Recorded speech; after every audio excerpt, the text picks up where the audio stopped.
السلام علیکم ورحمۃ اللہ وبرکاتہ۔ بسم اللہ الرحمن الرحیم۔ ڈیئر اسٹوڈنٹس، آج ہم پڑھیں گے 9th کلاس کی ایجوکیشن کا ہم پڑھیں گے چیپٹر نمبر 4 جو کہ تعلم کے نام سے ہے، اور اس کے ہم لانگ کویسچن کو پہلے پڑھیں گے۔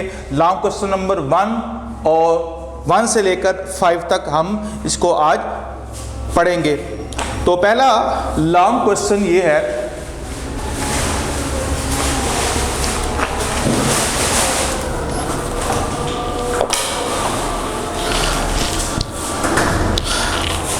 لانگ کویسچن نمبر 1 ہے، تعلم کے عمل کی خصوصیات بیان کیجئے۔ ہر صورت، ہر خصوصیت کے لیے ایک ایک مثال بھی لکھیے۔ یعنی کہ جو تعلم ہوتا ہے، جو سیکھنا ہوتا ہے، اس کے عمل کی خصوصیت بیان کریں گے کہ کیا خاصیت ہے، اور اس کی اگزامپل بھی دینی ہے۔ تو ہم شروع کرتے ہیں پیج نمبر 23 سے۔ پہلے ہم پڑھتے ہیں تعلم کا مفہوم۔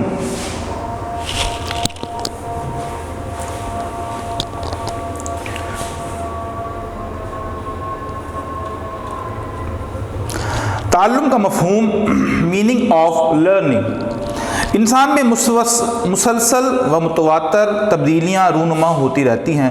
اس کا کوئی لمحہ اور کوئی وقت تبدیلی سے خالی نہیں ہوتا۔ پیدا ہونے کے بعد وہ جسمانی طور پر بڑا ہوتا ہے۔ پہلے وہ چلنے کے قابل نہیں ہوتا، پھر عمر کے ساتھ دوڑنا بھاگنا شروع کر دیتا ہے۔ وہ پیدائش کے فوری بعد اپنے ہاتھوں سے نہ کوئی چیز پکڑ سکتا ہے، نہ اس کی آنکھیں ایک جگہ ٹھہر کر کسی چیز کو مسلسل دیکھ سکتی ہیں۔ یعنی جب انسان دنیا میں آتا ہے، اس کی پیدائش ہوتی ہے، تب سے لے کر بڑے ہونے تک اس میں بہت سی جو ہے وہ تبدیلیاں رونما ہوتی ہیں، ٹھیک ہے، اور جسمانی طور پر بھی، عملی طور پر بھی، عمر کے حساب سے اس میں رد و بدل جو ہے وہ شروع ہو جاتا ہے۔ بچپن کے اندر جب چھوٹی عمر میں ہوتا ہے تو اس کو چیز پکڑنے میں دشواری ہوتی ہے، وہ چیز کو پکڑ نہیں سکتا ہے، آنکھیں جو ہیں وہ ایک جگہ ٹھہر نہیں سکتی ہیں۔ وقت گزرنے کے ساتھ اس کے ہاتھوں میں مضبوطی آ جاتی ہے اور آنکھوں میں ٹھہراؤ پیدا ہو جاتا ہے۔ یہ تمام تبدیلیاں وقت گزرنے کے ساتھ وقوع پذیر ہوتی رہتی ہیں۔ اس میں کسی بات کو سیکھنے کا دخل نہیں۔ یہ تبدیلیاں دراصل طبعی و فطری تبدیلیاں ہیں۔ یعنی یہ سیکھنا نہیں ہوتا ہے، یہ تبدیلیاں فطرتاً ہوتی ہیں۔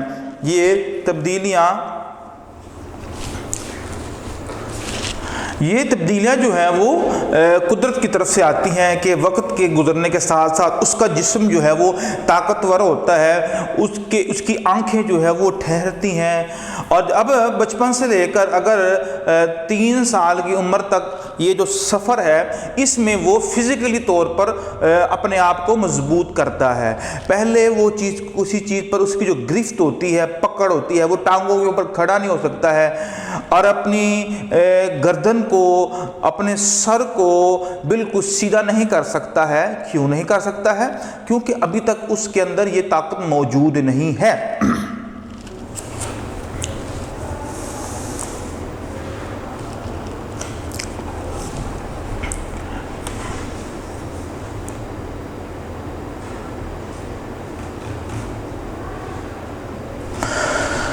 پچھلے باب میں آپ نے پڑھا ہے کہ کچھ تبدیلیاں بالغی کے ضمن میں آتی ہیں، جبکہ دیگر تبدیلیاں نشو و نما کی صورت میں رونما ہوتی ہیں۔ تمام فطری تبدیلیاں عموماً بالغی کا حصہ ہیں۔ بہت سی تبدیلیاں نشو و نما کے تحت پیدا ہوتی ہیں۔ مثلاً زبان سے اپنی ضرورتوں کا اظہار کرنا شروع کرتا ہے۔ بچے نے دوڑنا بھاگنا تو شروع کیا ہی تھا، لیکن فٹ بال یا ہاکی کھیلنے کے لیے اس کو خاص انداز اختیار کرنا ہوتا ہے۔ وہ معاشرتی آداب اختیار کرتا ہے، تعلقات اپناتا ہے، پڑھنا لکھنا شروع کرتا ہے، اور ایسی ہی بے شمار سرگرمیاں اور افعال انجام دینے کے قابل ہو جاتا ہے۔ یعنی وقت کے گزرنے کے ساتھ ساتھ اس میں جو خاصی تبدیلیاں رونما ہوتی ہیں، کہ اس میں جسم کا بڑھنا، طاقتور ہونا اور جسم میں تبدیلی واقع ہونا اور پکڑاؤ میں مضبوطی آنا، بات کو سمجھنا اور بات پر عمل کرنا، صحیح اور غلط کی تمیز، تو یہ وقت کے ساتھ اس میں تبدیلیاں آتی ہیں۔ کچھ تبدیلیاں جو ہوتی ہیں وہ فطرتی ہوتی ہیں، یعنی کہ قدرتی ہوتی ہیں، اور وقت گزرنے کے ساتھ خود بخود آتی ہیں، وہ سیکھنے سے نہیں آتی ہیں، ٹھیک ہے۔ اور کچھ تبدیلیاں ایسی ہوتی ہیں جو کہ سیکھنے سے آتی ہیں، جو کہ پرکھنے سے آتی ہیں، اور وقت گزرنے کے ساتھ وہ تبدیلیاں رونما ہوتی ہیں۔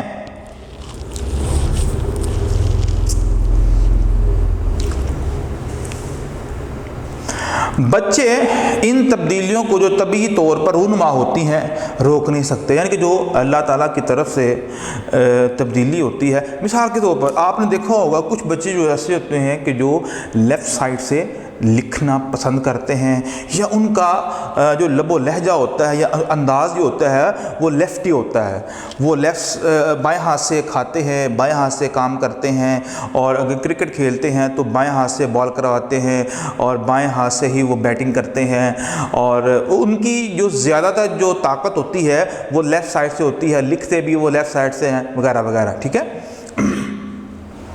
تو یہ سیکھنے سے نہیں ہوتی، یہ بلکہ ایک قدرتی ہوتی ہے جو اللہ کی طرف سے ہی عطا ہوتی ہے، وہ خود بخود وقوع پذیر ہوتی ہے، ان تبدیلیوں کو سیکھنے کی ضرورت نہیں ہوتی ہے۔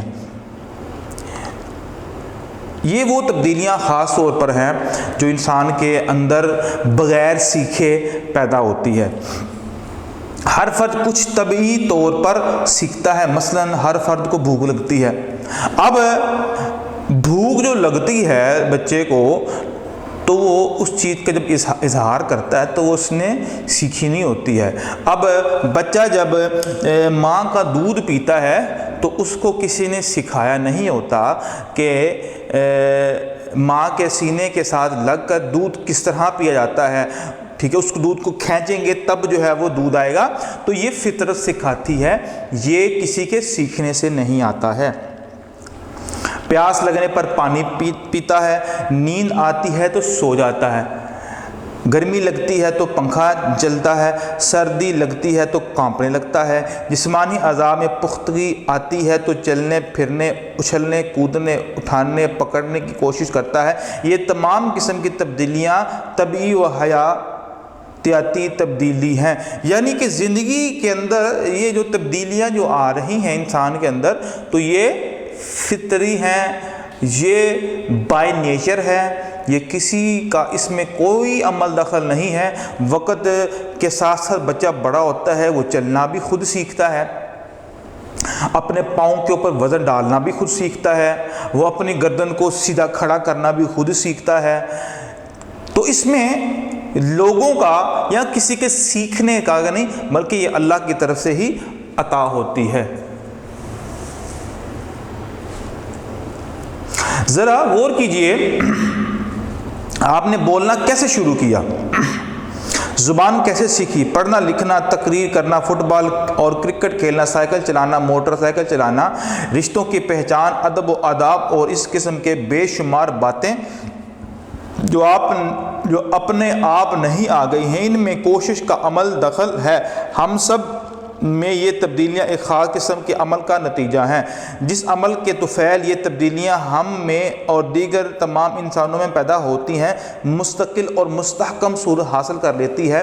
اسے نفسیاتی زبان میں تعلم کہتے ہیں یا آموزش کہتے ہیں، یعنی یہ وہ تبدیلیاں ہیں جو انسان کے اندر جو بائی نیچر آتی ہیں، جو کسی کے سیکھنے سے نہیں آتی ہیں۔ نفسیات وہ علم ہیں جو انسان کے کردار اور اس پر اثر انداز ہونے والے تمام عوامل اور طریقہ ہائے کار کا مطالعہ کرتا ہے۔ یعنی یہ جو نفسیات ہوتا ہے یہ انسان کے اندر جو چیزیں کام کرتی ہیں، انسان کس طرح کام کرتا ہے اور تمام اس کے جو طریقہ کار ہیں ان کا مطالعہ کرتی ہے، ان پر اسٹڈی کرتی ہے۔ تعلم انسان کے کردار پر اثر انداز ہونے والا اہم ترین عمل ہے، یہ ہے سب سے اہم۔ کیونکہ کچھ چیزیں ایسی ہوتی ہیں، مطلب مثال کے طور پر کچھ بچے ایک فطرتاً جو ہے وہ جذباتی ہوتے ہیں، اور کچھ بچے فطرتاً ہنس مکھ ہوتے ہیں اور اچھے مزاج والے ہوتے ہیں۔ تو اس میں ان بچوں کا اپنی ذات کا کوئی عمل دخل نہیں ہے، بلکہ بائی نیچر ہی ہے۔ اور کچھ چیزیں ایسی ہوتی ہیں جو سیکھنی پڑتی ہیں، جیسا ہم سیکھتے ہیں کوئی کھیل وغیرہ اور کوئی دنیا کے دوسرے جو مشاغل ہیں ہم وہ سیکھتے ہیں، لیکن کچھ چیزیں ایسی ہوتی ہیں جو بغیر سیکھے ہمیں آ جاتی ہیں، تو ان کی تفصیل میں نے آپ کو بتا دی ہے۔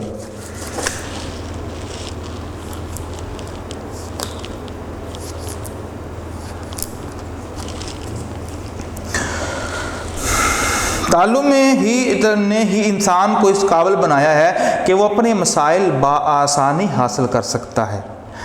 اس کے طفیل یعنی کسی وجہ سے اس جہاں فانی میں رونقیں ہیں، انسان اپنے موجودہ مسائل ہی نہیں حل کرتا، بلکہ مستقبل میں پیش آنے والے مسائل کو حل کرنے کے طریقے بھی تلاش کر لیتا ہے۔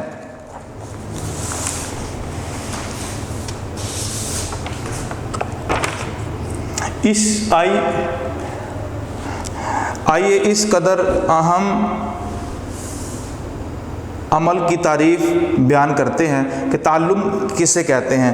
تو تقریباً آپ کا جو پہلا جو لانگ کوسچن ہے وہ یہاں تک ختم ہو جاتا ہے۔ آگے تعلیم کی جو ڈیفینیشن ہے وہ آگے بیان ہو رہی ہے، لیکن آپ نے یہاں تک آپ کا پہلا لانگ کوسچن ہے، آپ نے یہاں تک یاد کرنا ہے اس کو۔ جو سیکنڈ لانگ کوسچن ہے،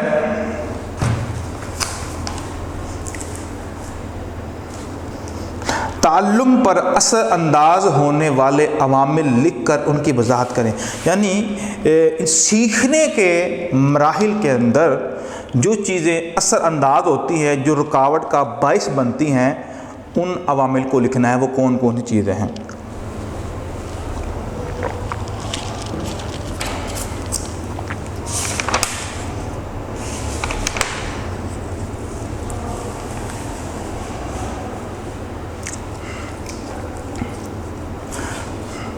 تو یہ لانگ کوسچن نمبر 2 ہے، تعلم پر اثر انداز ہونے والے عوامل۔ ہم نے ابھی ذکر کیا ہے کہ تعلم کبھی رفتار کے لحاظ سے تیز اور کبھی سست ہوتا ہے، یعنی کہ جو سیکھنا ہوتا ہے بعض اوقات ہر انسان کے اندر دو مختلف چیزیں ہوتی ہیں۔ کچھ ایسے لوگ ہوتے ہیں جو بات کو بڑی جلدی سمجھ آتے ہیں، فوراً بات کو پک کر جاتے ہیں، اور کچھ لوگ ایسے ہوتے ہیں جو ذرا دیر لگا دیتے ہیں، ان کو سمجھنے میں وقت لگ جاتا ہے۔ تو اس لیے ان کے سیکھنے کا جو عمل ہوتا ہے وہ بڑا سست ہوتا ہے، اور یاد رکھ لیں یہ بائی نیچر ہے۔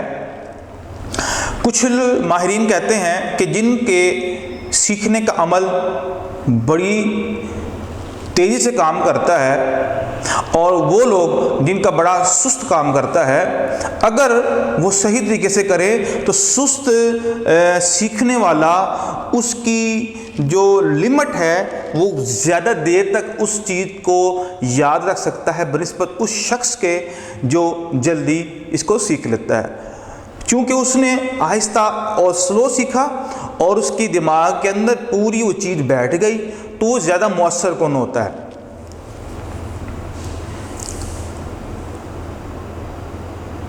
چند صورتوں میں تعلم بالکل نہیں ہوتا، بچے کچھ کام کرتے ہیں لیکن انہیں حاصل کچھ نہیں ہوتا۔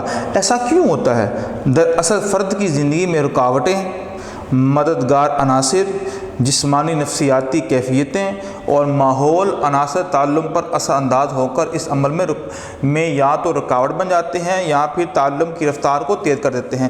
بعض اوقات ایسا ہوتا ہے کہ ایک شخص جو سیکھنا چاہتا ہے، اپنے تعلم کے عمل کو وہ بڑھانا چاہتا ہے، لیکن اس کے اور سیکھنے کے دوران کچھ مسائل جو ہے وہ آ جاتے ہیں جن کی وجہ سے اس کے سیکھنے کے عمل میں بہت کمی آ جاتی ہے۔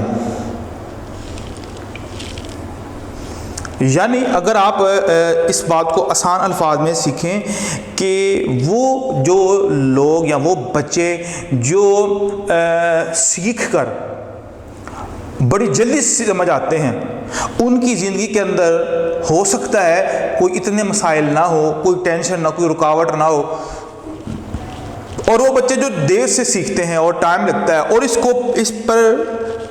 اس پر پریکٹیکل بھی کیا گیا ہے کہ کچھ بچے ذہنی تناؤ کا شکار ہوتے ہیں اور ان کے اوپر کوئی نہ کوئی پریشر ہوتا ہے یا برڈن ہوتا ہے، جس کی وجہ سے وہ اپنے سیکھنے کے جو عمل میں خاطر خواہ اضافہ نہیں کر سکتے ہیں، بنسبت اب وہ بچے جن کے اوپر اتنا پریشر نہیں ہے کیونکہ ان کا پورا فوکس اسٹڈی کے اوپر ہے، تو لہذا وہ صحیح طریقے سے اور بڑی جلدی سیکھنے کے عمل کو بڑی جلدی پک کر لیتے ہیں۔ رکاوٹ بننے والے عناصر و عوامل تعلم کی رفتار سست کر دیتے ہیں، جیسے میں نے آپ کو پہلے بتایا ہے، سیکھنے کا جو عمل ہوتا ہے، سیکھنے کے جو عوامل ہوتے ہیں وہ اس وقت سست ہوتے ہیں عموماً جب بچے کے اور سیکھنے کے درمیان کچھ رکاوٹیں آ جائیں، کچھ مسائل آ جائیں، کچھ ایسی چیزیں آ جائیں جو بچے کو سیکھنے میں پرابلم جو ہے وہ کریٹ کرتی ہیں۔ مددگار عوامل تعلم میں سہولت اور آسانی پیدا کر کے اسے مستحکم، مستقل اور دیر پا بنا دیتے ہیں۔ عوامل کون کون سے ہیں؟ ایسے ہی کچھ عوامل درج ذیل ہو سکتے ہیں۔ بچے کی جسمانی کیفیات، آپ نے دیکھا ہوگا، چلیے اس کی میں وضاحت نیچے سے کروں گا۔ بچے کی جسمانی کیفیت، جسمانی کیفیت کس طرح کی ہے؟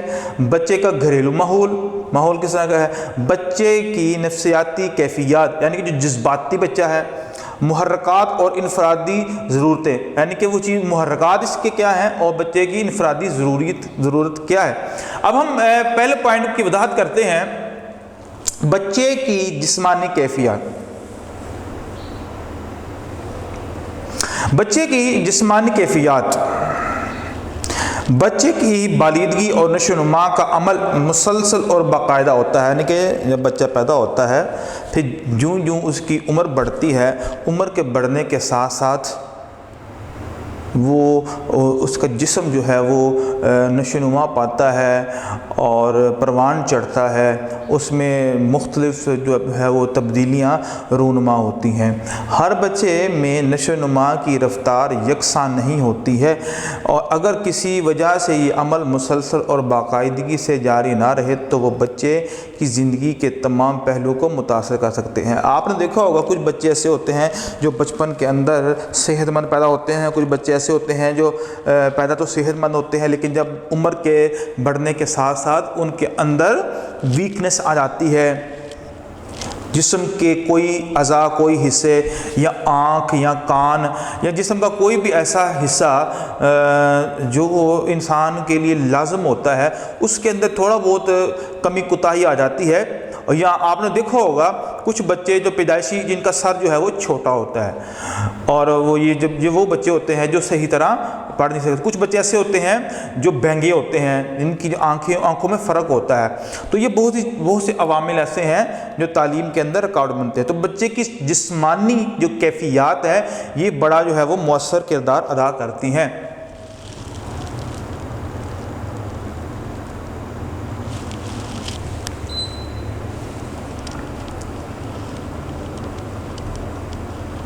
اگر کسی وجہ سے یہ مسلسل اور باقاعدہ سے جاری نہ رہے تو وہ بچے کی زندگی کے تمام پہلو کو متاثر کرتا ہے۔ خدا نخواستہ پیدائش کے وقت ہی کوئی ایسا واقعہ پیش آ جائے جس سے جسمانی نشو و نما متاثر ہو جائے تو بچہ ذہنی طور پر معذور ہو سکتا ہے۔ اس کے جسمانی اعضاء، ہاتھ، پیر، آنکھ، کان وغیرہ کی بالغی میں خلل پیدا ہو سکتا ہے۔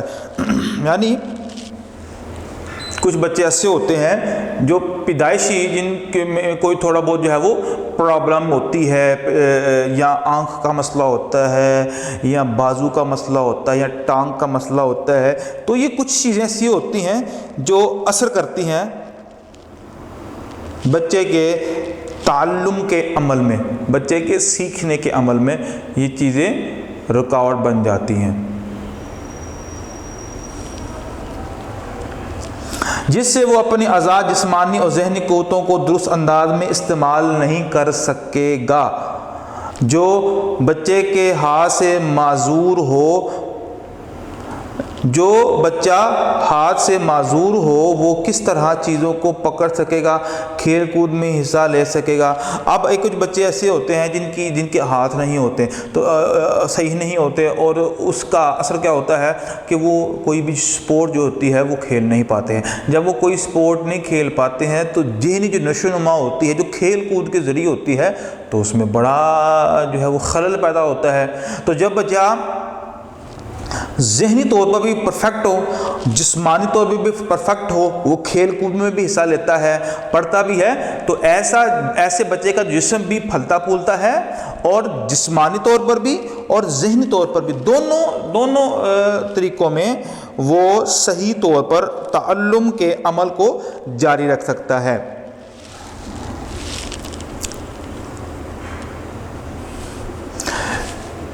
یوں بہت سے افعال جو ہاتھوں سے کیے اور سیکھے جاتے ہیں، ہاتھوں سے معذور بچے کے لیے نہ کرنا ممکن ہے۔ اب ایک کرکٹ جو کھیلتا ہے، اب کرکٹ کا جو سارا کام ہوتا ہے وہ ہاتھ سے ہوتا ہے۔ اب بچے کے اندر کرکٹ سے متعلقہ سیکھنے کا جو عمل ہوتا ہے اس میں رکاوٹ والی کون سی چیز بنی؟ میں آپ سے پوچھتا ہوں کون سی رکاوٹ والی چیز بنی؟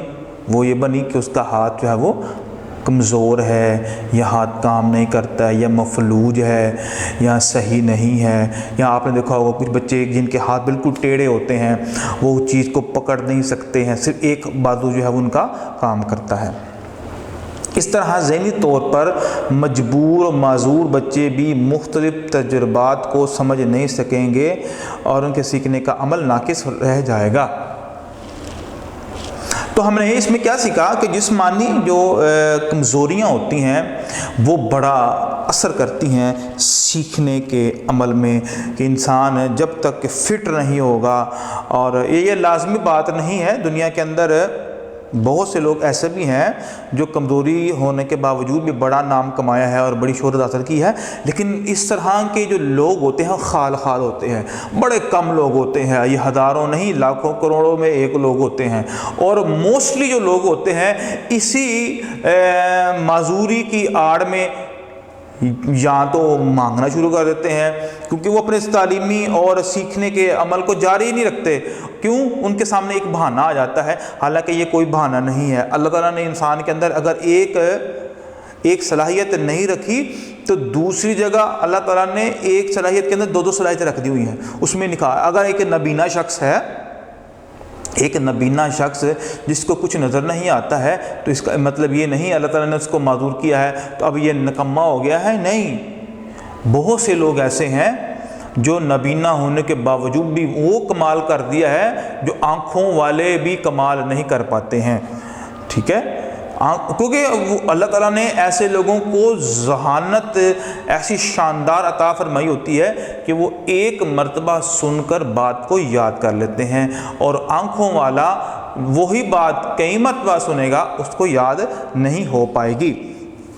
تو یہ بڑے کم لوگ ہوتے ہیں جو اس پر عمل کرتے ہیں۔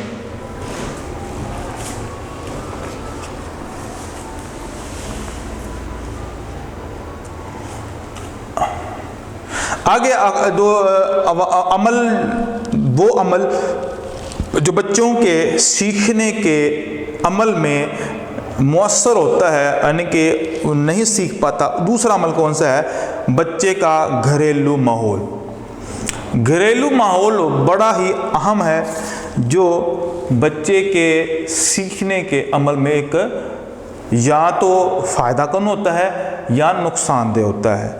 بچے کی جسمانی، معاشرتی، جذباتی اور دیگر پہلوؤں کی نشو و نما میں بچے کا گھریلو ماحول بہت اہمیت رکھتا ہے۔ آپ نے دیکھا ہوگا کہ بہت سے گھرانے ایسے ہیں کہ جن گھرانوں کے اندر ایک پڑھائی والا ماحول ہوتا ہے، سارے گھر والے جو ہے وہ پڑھے لکھے ہوتے ہیں، تو اس کا فائدہ یہ ہوتا ہے کہ اس بچے پر یہ بڑا گہرا اثر پڑتا ہے کہ اگر سارے پڑھنے والے ہیں تو پھر یہ بچہ بھی جو ہے وہ تعلیم کو اچھی طریقے سے تعلیم کے عمل کو جاری رکھ سکتا ہے، کیونکہ اس کا جو گھرانہ ہے وہ پڑھا لکھا ہے، یا اس کا جو گھرانہ پڑھا لکھا جو کہ اتنا نہیں بھی ہے لیکن پڑھائی میں وہ شغف رکھتا ہے، یا اس کے گھر والے پڑھائی پر توجہ اس بچے کی دلواتے بھی ہیں، انہوں نے ٹیوٹرز رکھے ہوئے ہیں، ٹیچر رکھے ہوئے ہیں جو اس کی تعلیم و تربیت کا خیال رکھتے ہیں، یعنی کہ امی ابو بہن بھائی تمام اس بچے کی تعلیم کے حوالے سے بڑے کانشیس ہوتے ہیں، تو یہ ایک ماحول ہے۔ اور ایک ماحول کون سا ہے؟ ایک ماحول وہ ہے جو کہ بالکل پڑھائی میں دلچسپی جو کہ انہوں نے خود بھی نہیں لی ہوتی ہے، اور نہ ہی انہوں نے کبھی اپنے بچے کی تعلیم کی ٹینشن لی ہو۔ کبھی بھی اگر اسکول کی طرف سے، انتظامیہ کی طرف سے اگر ان کو بلایا جائے تو وہ یہ کہہ کر ٹال دیتے ہیں ہمارے پاس ٹائم نہیں ہے، ہمارے پاس وقت نہیں ہے، ہم آپ کو فیسز دیتے ہیں، آپ کا کام ہے آپ جانے یہ بچہ جانے۔ کیونکہ انہوں نے نہ خود گھر میں بٹھا کر خود بچے کو پڑھانا ہے۔ پڑھانا کیوں نہیں ہے؟ کیونکہ وہ خود پڑھے نہیں ہوئے۔ اگر وہ خود، یہ کوئی اتنی اس میں کوئی قباحت نہیں ہے کہ ایک شخص نہیں پڑھا ہوا تو وہ اپنی اولاد کو بھی نہ پڑھائے، یہ اس طرح کے مواقع بھی ہوتے ہیں۔ لیکن کچھ والدین ایسے بھی ہیں جو خود تو پڑھے نہیں لیکن اپنے بچے کو بڑا پڑھایا، انہوں نے بڑی تعلیم دی ہے۔ تو یہ ڈیپینڈ کرتا ہے کہ گھر کا ماحول کس طرح کا ہے، گھر کے جو لوگ ہیں وہ کیا چاہتے ہیں۔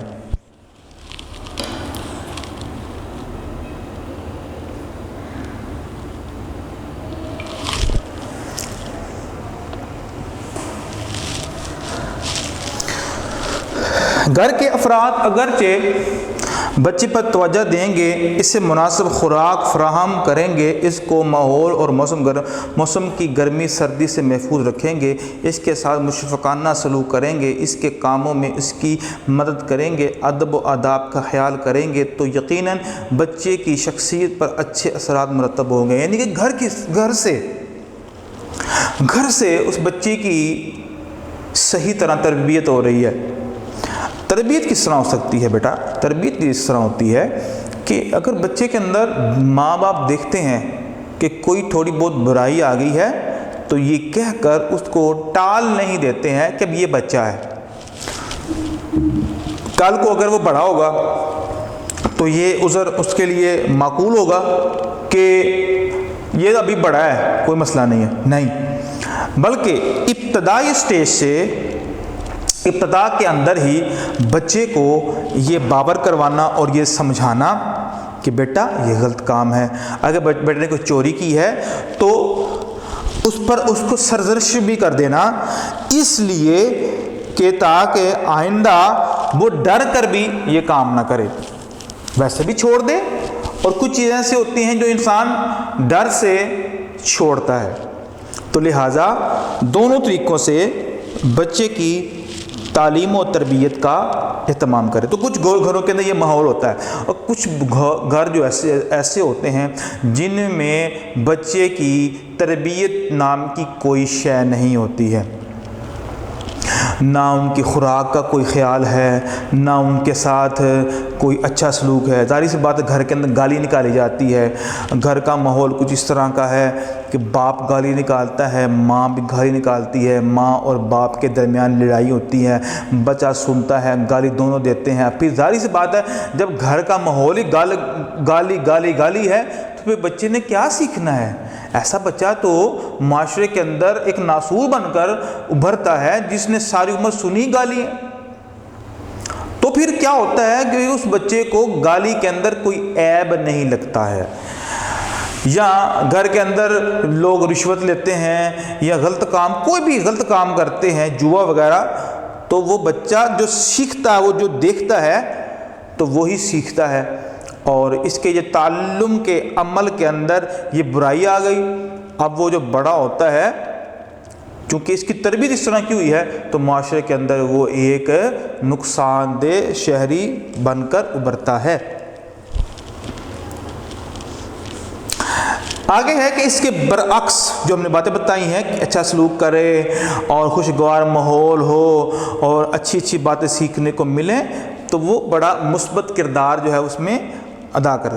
اور اگر اس کے برعکس جس بچے کے گھر میں افراد خاندان آپس میں لڑتے جھگڑتے رہتے، بچے کو مارتے پیٹتے، اس پر توجہ نہیں دیتے، تو ہو سکتا ہے اس میں باغیانہ کیفیات جنم لیں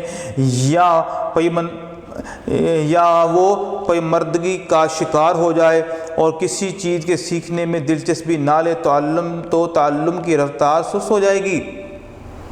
جب گھر کا ماحول اس طرح کا ہے اور بچہ سیکھنے کی بجائے احساس کمتری کا شکار ہو رہا ہے اور اس کا دماغ جو کھلنا چاہیے تھا وہ بند ہو رہا ہے، وہی لڑائی اور جھگڑوں سے اور مار پیٹ سے اس کی دماغی جو صلاحیتیں ہیں وہ ختم ہو رہی ہیں، تو یہ وہ ذریعے ہیں جس سے انسان کے سیکھنے کے عمل میں ایک بہت بڑی رکاوٹ ہے۔ خوشگوار ماحول سیکھنے کے عمل میں سہولت پیدا کرتا ہے، جبکہ تکلیف دہ صورتحال تعلم کی رفتار میں رکاوٹیں پیدا کرتی ہے۔ تو ہم نے دو چیزیں سیکھی ہیں، اس میں دو چیزیں کیا سیکھی ہیں گھر کے ماحول کے اندر؟ یا تو گھر کا ماحول اچھا ہوگا، بچے کی تربیت اچھی ہوگی، یا گھر کا ماحول خراب ہوگا، بچے کی تربیت بھی خراب ہوگی۔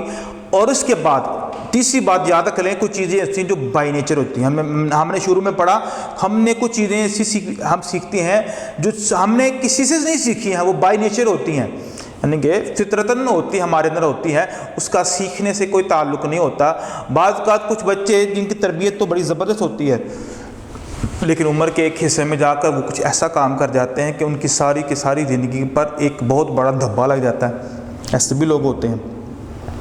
تو یہ اللہ ماشاء اللہ تعالیٰ جسے بچائے اور جس کے لیے آسانی پیدا فرمائے۔ تو کہتے ہیں کہ گھر کا ماحول جتنا اچھا ہوگا تعلم کی رفتار اور اس کے استحکام میں بہتری ہوگی۔ آگے ہے بچے کی نفسیات، ہم پڑھتے ہیں، یعنی ہم وہ عوامل پڑھ رہے ہیں جو بچے کے تعلم کے عمل میں رکاوٹ بنتی ہے۔ دو ہم نے پڑھ لی، اب ہم تیسرا پڑھتے ہیں۔ بچے کی نفسیاتی و جذباتی نشوونما بھی تعلم پر اثر انداز ہونے والے عوامل میں ایک اہم عنصر ہے۔ غصہ، نفرت، پیار، محبت وغیرہ جیسے جذبات سے بچے کی شخصیت میں لاتعداد تبدیلیاں جنم لیتی ہیں۔ اب کچھ بچے ایسے ہوتے ہیں جو بڑے غصیلے ہوتے ہیں، جن کو غصہ بڑی جلدی آتا ہے، تو یاد رکھ لیجیے یہ جو غصہ آنا ہوتا ہے یہ سیکھنے کے عمل میں ایک بہت بڑی رکاوٹ ہوتی ہے۔ انسان آپے سے باہر ہو جاتا ہے، انسان اس چیز کو چھوڑ دیتا ہے۔ انسان جب غصہ آتا ہے تو اس کا دماغ چونکہ بند ہو جاتا ہے، جب دماغ بند ہو گیا اور اس کے اندر کوئی بھی خیر والی چیز نہیں جائے گی تو وہ پھر اسٹڈی پر، پھر وہ پڑھائی کے اوپر، پھر وہ سیکھنے کے عمل میں دلچسپی نہیں لے گا۔ ٹھیک ہے؟ غصہ کی حالت میں بچہ صحیح فیصلے کرنے، اچھے برے میں تمیز کرنے، کسی کام میں بھرپور توجہ دینے، کام کے اقدامات کو درست طور پر جاری رکھنے میں کوتاہی برتے گا۔ پھر ظاہر سی بات اس میں یہ تبدیلیاں ضرور آئیں گی کہ بچہ جس کو چاہیے تھا سیکھنا، جس کو چاہیے تھا بڑے اچھے انداز پہ تعلم کے عمل کو جاری رکھتا، لیکن اس میں غصہ ہی اتنا ہے، اس کی بچوں کے ساتھ لڑائی ہوتی ہے۔ وہ حتیٰ کہ کچھ بچے ایسے بھی ہوتے ہیں جو کتابیں مار دیتے ہیں اگلے بندے کو، آگے کلاس میں بیٹھے ہوئے اپنے ایک جو کلاس فیلو ہوتا ہے اس کو بک تک مار دیتے ہیں، پھٹ جائے گی بک، پھر اس کو کہ کیا پرواہ۔ ایسے بچوں کو پرواہ نہیں ہوتی ہے۔ جن بچوں کے اندر غصہ آتا ہے ان بچوں کے اندر پرواہ نام کی شے بھی نہیں ہوتی، پرواہ ختم ہو جاتی ہے اور پھر ان کو کوئی فکر نہیں رہتی ہم پڑھیں یا نہ پڑھیں۔ تو یہ ایک نفسیاتی معاملہ بھی ہے۔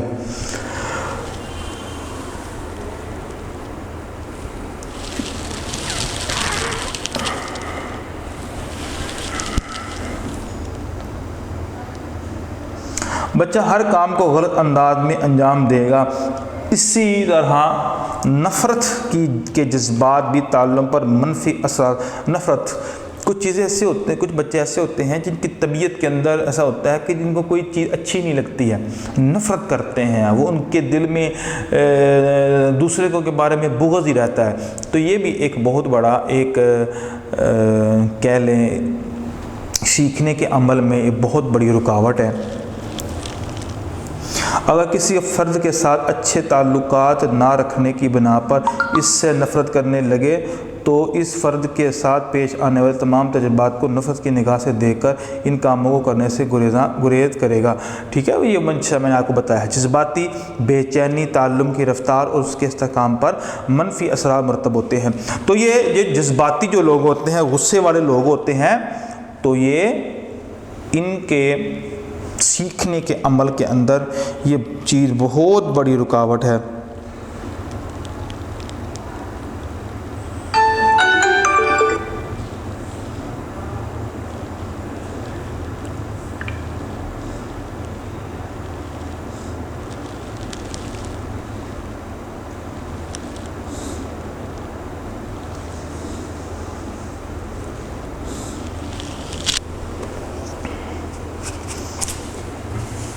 آخری پوائنٹ ہے محرکات اور انفرادی ضرورتیں.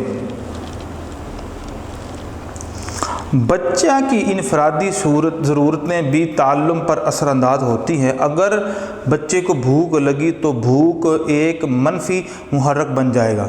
یہ بڑی ہی اہم بات ہے. ایک جب چور چوری کیوں کرتا ہے؟ جب اس کا جو پیٹ ہوتا ہے نا، جب اس کے پیٹ میں بھوک آتی ہے اور جب اس کو کچھ مل نہیں رہا ہوتا ہے اور اپنی اور بچوں کی پیٹ کو اور بھوک کو دور کرنے کے لیے جب اس سے کچھ نہیں مل رہا ہوتا تو پھر یہ وہ محرک ہے جو منفی راستے کے اوپر اس کو لے کے جاتا ہے. تو بچے کا بھی یہی مرحلہ ہے. اگر بچے کو بھوک لگی ہو تو بھوک ایک منفی محرک بن جائے گی اور وہ جس تجربے سے گزر رہا ہوگا اسے قبول نہیں کرے گا. بھوک کی ضرورت باقی دیگر محرکات میں زیادہ طاقتور محرک ہے. یعنی یہ جو بھوک ہے، اس بھوک کی وجہ سے انسان کی طبیعت کے اندر بے چینی آ جاتی ہے اور انسان کی سیکھنے کا جو عمل ہوتا ہے اس میں یہ بہت بڑی رکاوٹ ہے.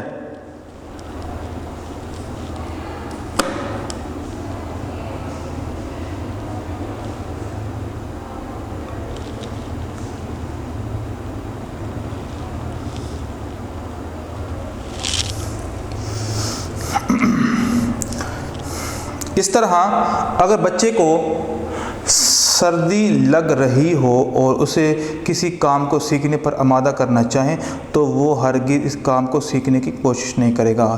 ہر بچہ عزت و توقیر کا طلبگار ہوتا ہے اور وہ کسی ایسے کام میں مشغول نہیں ہوتا جس کے کرنے میں سے اس کی بے عزتی کا احساس ہوتا ہو. یوں اگر کوئی اس کی عزت نہیں کرے گا تو بے عزتی کرنے والے فرد کے ساتھ وقوع پذیر ہونے والے تجربات کو بچہ ناپسند کرتے ہوئے رد کر دے گا. انفرادی ضرورتوں کے علاوہ محرکات اور مقاصد بھی ہوتے ہیں جن میں بچہ حاصل کرنا چاہتا ہے. جن کاموں کو کرنے سے اسے خوشی اور راحت محسوس ہوتی ہے وہ کام کو کرنے کے بعد اسے شاباش ملنے کا امکان بھی ہوتا ہے. تو بچے کے جو جذبات ہوتے ہیں اور وہ خاص طور پر وہ محرکات جو بچے کی تعلیم کے اندر رکاوٹ بنتے ہیں، بھوک ہے، سردی ہے یا کچھ ایسے تجربات جس اس نے دیکھا تو اس کا جو منفی جو ہے وہ پہلو نظر آیا تو اس وجہ سے وہ بھی چھوڑ دیتا ہے.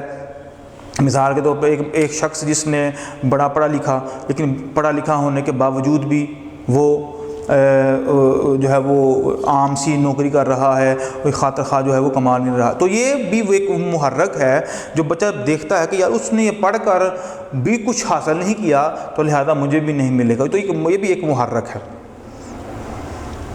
جن کاموں کو کرنے سے اس کی راحت محسوس ہوتی ہے ہو یا کام کو کرنے کے بعد اسے شاباش ملنے کا امکان ہو لہذا یہ کام اور انفرادی ضرورت تعلم کی بہتری اور اس کے استحکام کا باعث بنتی ہے۔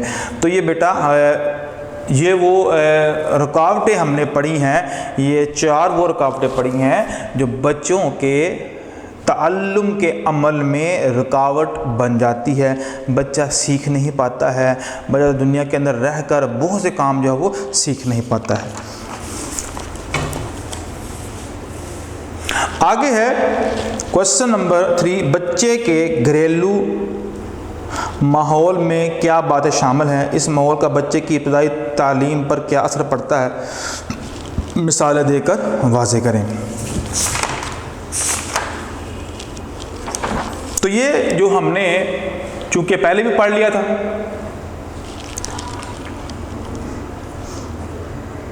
جی کوشچن نمبر 3 ہے بچے کا گھریلو ماحول، یعنی کہ بچے کا جو گھر والا ماحول ہوتا ہے، اگر وہ پازیٹیو ہے، اگر وہ صحیح ہے، اگر پڑھائی والا گھر والا ماحول ہے، اگر اچھی تربیت والا ماحول ہے، اگر گھر کے اندر جو ہے وہ دانا لوگ رہتے ہیں، تو بچے کے اوپر اس کا بڑا سی اثر پڑے گا۔ اور اگر گھر کے اندر جو چور چکار شرابی کبابی ان پڑھ جاہل گوار لوگ رہتے ہیں، تو پھر ظاہری سی بات ہے بچے نے بھی وہی کچھ سیکھنا ہے جو اس نے دیکھنا ہے۔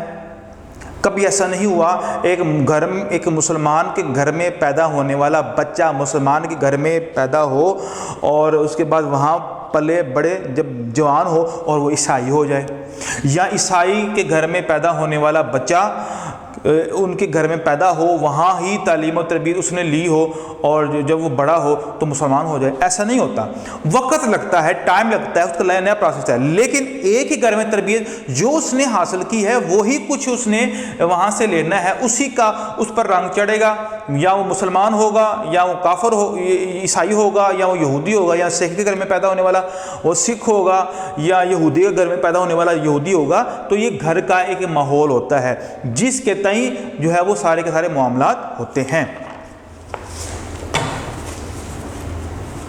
آگے کوشچن نمبر 4 ہے انفرادی اختلافات تعلم پر کس طرح اثر انداز ہوتے ہیں؟ مثالیں دے کر واضح کریں۔ انفرادی اختلافات ہوتے ہیں وہ سیکھنے کے عمل میں کس طرح متاثر ہوتے ہیں؟ ہم یہاں پر پڑھتے ہیں کوشچن نمبر 4، یہ ٹیکسٹ بک ہے بیٹا، میں ٹیکسٹ بک سے آپ کو نشان لگا رہا ہوں، پیج نمبر 27۔ ہم نشو و نما کے باب میں پڑھ چکے ہیں کہ بچے میں عمر کے بڑھنے کے ساتھ تبدیلیاں رونما ہوتی ہیں۔ اوپر تعلم کے سلسلے میں بھی ہم نے بچے کی شخصیت و کردار میں مستقل رونما ہونے والی تبدیلیوں کا ذکر کیا ہے۔ اس کے علاوہ تعلم پر اثر انداز ہونے والے چند عوامل کا بیان بھی کیا ہے، یعنی کہ وہ عوامل جو بچے کو سیکھنے نہیں دیتے اور بچے کے سیکھنے میں رکاوٹ بنتے ہیں، وہ بھی ہم نے اس پر بحث کیا ہے۔ آگے انفرادی اختلافات کی ہم بات کرتے ہیں۔ تمام انسان ایک دوسرے سے مختلف ہیں، کوئی کالا ہے تو کوئی گورا ہے، کوئی ذہین ہے اور کوئی کن ذہن ہے، یعنی بالکل اس کے اندر کوئی ذہانت نہیں ہے، اس کو چیز جو ہے وہ سبق یاد ہی نہیں ہوتا ہے۔ آپ نے یہ دیکھا ہوگا کہ کچھ بچے کھیل کود میں جلد مہارت حاصل کر لیتے ہیں اور کچھ بچے بات کو جلد سمجھ لیتے ہیں، کچھ خوبصورت تحریر لکھنے میں ماہر ہو جاتے ہیں، جبکہ بعض بچے اچھے تعلقات قائم کرنے میں سبقت لے جاتے ہیں۔ کوئی بچے ایسے ہوتے ہیں نا جو بڑی جلدی باتونی ہو جاتے ہیں اور بڑی جلدی گھل مل جاتے ہیں، اور کچھ بچے ایسے ہوتے ہیں جو تنہائی پسند کرتے ہیں، کچھ بچے ایسے ہوتے ہیں جو گروپ میں رہنا پسند کرتے ہیں، کچھ بچے ایسے ہوتے ہیں جو مزاح کو پسند کرتے ہیں، کچھ بچے ایسے ہوتے ہیں جو غصہ کر جاتے ہیں۔ تو یہ ہر بچے کا، ہر انسان کا اپنا ایک مزاج ہوتا ہے۔ چند بچے تصویر بنا لیتے ہیں جبکہ دوسرے بچے سائنسی امور میں دوسروں کے مقابلے میں بہتر کارکردگی کا مظاہرہ کرتے ہیں۔ اس قسم کے بے شمار اختلافات ہمارے روزمرہ دے میں آتے رہتے ہیں۔ تو ہم نے دیکھا کہ بہت سے بچے ایسے ہوتے ہیں ہماری آنکھوں کے سامنے ہماری کلاسز کے اندر کہ جن کی سوچنے کی جو صلاحیت ہوتی ہے وہ ڈیفرنٹ ہوتی ہے۔ اگر آپ ان بچوں سے پوچھیں بھئی آپ بڑے ہو کر کیا بننا چاہتے ہیں، آپ کو سارے ایک جیسا جواب نہیں دیں گے، بلکہ کوئی کہے گا میں ڈاکٹر بننا چاہتا ہوں، کوئی کہتا ہے میں انجینئر بننا چاہتا ہوں، کوئی کہتا ہے میں پائلٹ بننا چاہتا ہوں، کوئی کہتا ہے میں آرمی میں جاؤں گا، کوئی کہتا ہے میں فوج میں جاؤں گا، کوئی کہتا ہے میں پولیس بنوں گا، اور کوئی کہتا ہے میں سائنٹسٹ بنوں گا۔ تو ہر بچے کی جو سوچ ہوتی ہے نا وہ علیحدہ علیحدہ ہوتی ہے، سوچنے کا معیار ہوتا ہے۔ کچھ بچوں کو جو ہے وہ کارٹون میں بھی مختلف کارٹون پسند ہوتے ہیں، فلموں میں بھی مختلف فلمیں پسند ہوتی ہیں، تو یہ مختلف مزاج ہوتے ہیں بچوں کے۔ سیکھنے کے عمل میں بھی یہ اختلافات دیکھنے میں آتے ہیں۔ تعلم کے سلسلے میں ظاہر ہونے والے اختلافات دراصل بچوں میں موجود انفرادی اختلافات کا نتیجہ، بچوں کے اندر جو انفرادی اختلاف ہوتا ہے وہ اس کا نتیجہ ہوتا ہے۔ ہم کچھ اہم انفرادی اختلافات اور تعلم پر ان کے اثرات کا ذکر کرتے ہیں۔ جسمانی اختلافات، ذہنی اختلافات، دلچسپیوں میں اختلافات، جذباتی اختلافات، معاشرتی اختلافات، علمی اور تعلیمی استعداد میں اختلافات۔ جسمانی اختلافات کیا ہے؟ ہر ایک کی ہم وضاحت کریں گے۔ جسمانی اختلافات کیا ہے؟ اگر میں آپ کو آسان الفاظ میں بتاؤں، اگر ایک بچہ جسمانی طور پر بڑا کمزور ہے اور دبلا پتلا ہے تو اس کی کبھی خواہش نہیں ہوگی کہ میں پہلوان بنوں، ٹھیک ہے، میں پہلوانی کے جوہر دکھاؤں۔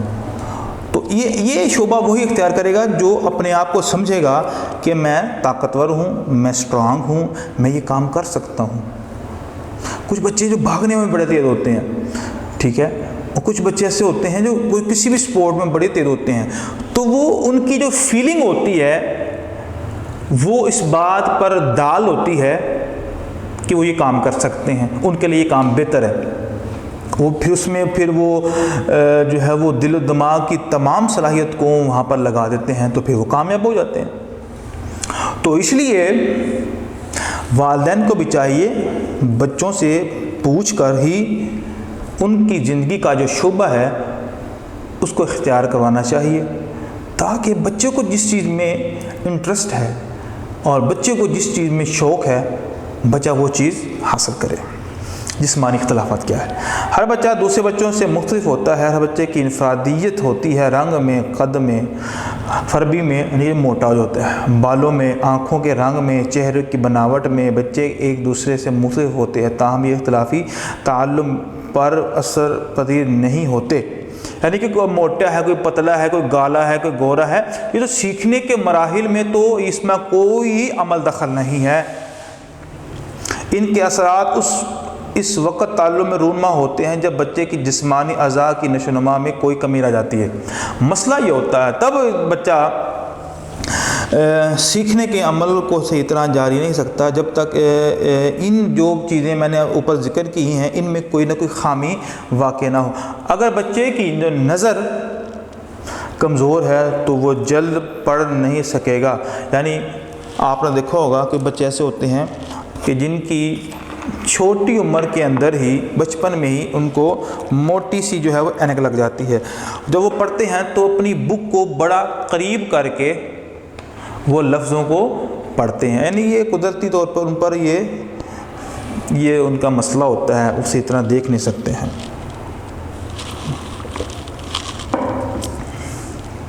دور یا نزدیک کی چیزیں اسے فوراً نظر نہیں آئیں گی، یعنی کہ وہ ٹک ٹکی لگانی پڑے گی، ذرا غور سے دیکھنا پڑے گا۔ اسی طرح اگر اس کی ٹانگوں میں کوئی نقص ہے تو وہ بھاگ دوڑ نہیں سکے گا اور کھیل کود میں اسے مشکل پیش آئے گی۔ ٹانگ کا مسئلہ ہے، پاؤں الٹا ہے، پاؤں چھوٹا ہے، اس طرح کے مسائل ہوتے ہیں۔ تو اگر اس کسی کے اندر یہ نقص ہے تو وہ کھیل کے عمل کو صحیح طرح جاری نہیں رکھ سکتا۔ اگر اس کے سننے کی استعداد میں کوئی کمی ہے تو سننے کی تجربات میں اسے مشکل کا سامنا کرنا پڑے گا۔ اسی طرح اگر بچہ بیمار ہے یا کسی مستقل قسم کی معذوری کا شکار ہے تو اس کی یہ حالت اس کے تعلم پر گہرا اثر ڈالے گی۔ غرض یہ کہ افراد کے درمیان جسمانی اختلافات بھی تعلم کی رفتار کو تیز یا سست کر سکتے ہیں۔ تو یہ ہم نے آگے سیکھا۔ آگے ہے ذہانت۔ پہلے تو ہم نے جسمانی کمزوری پڑھی، اب ہم پڑھتے ہیں ذہانت۔ ذہانت میں بھی بڑا فرق ہوتا ہے۔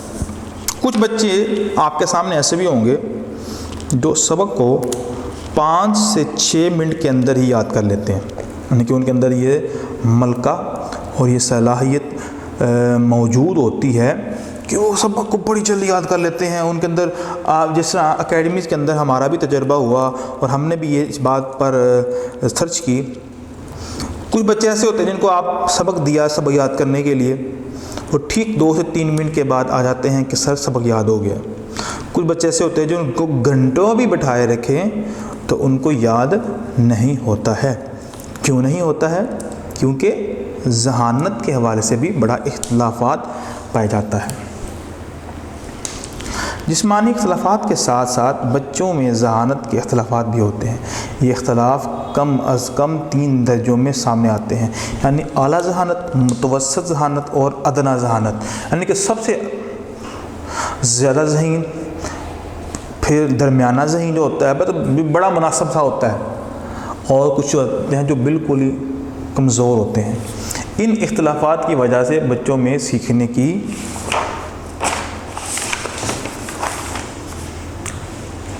کی جو صلاحیتیں بھی مختلف ہوتے ہیں۔ اعلیٰ ذہانت کے افراد بچے اپنے تجربات سے چیزوں یا تصورات کو جلد سمجھ لیتے ہیں، بات تو بڑی جلدی پک کر لیتے ہیں، اور بلکہ کچھ ان ذہین بچوں میں سے ایسے بھی ذہین بچے ہوتے ہیں کہ جن بچوں کو وہ سبق بھی آتا ہے جو بھی استاد نے پڑھایا نہیں ہے۔ کیوں؟ کیونکہ وہ خود بھی اس چیز کے قابل ہوتے ہیں کہ وہ آگے بھی پڑھ سکتے ہیں۔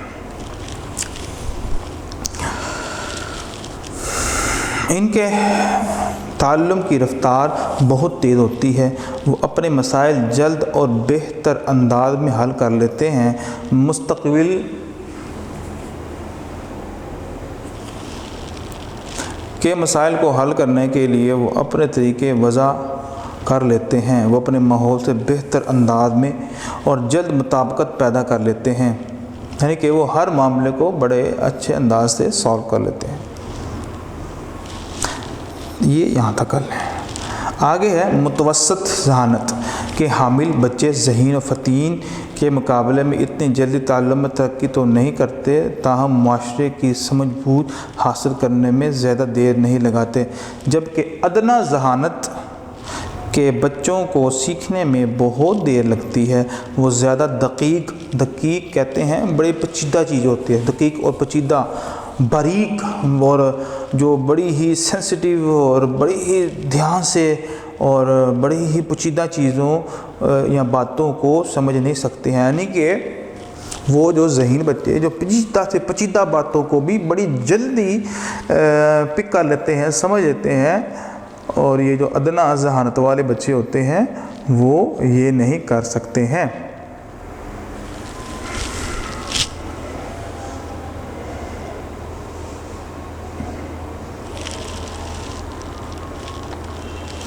وہ زیادہ دقیق اور پیچیدہ باتوں کو نہیں سمجھ سکتے، ان کا ادراک بہت کمزور ہوتا ہے، یعنی کہ وہ بیچارے بائی نیچر ایسے ہوتے ہیں، ان میں ان کی کوئی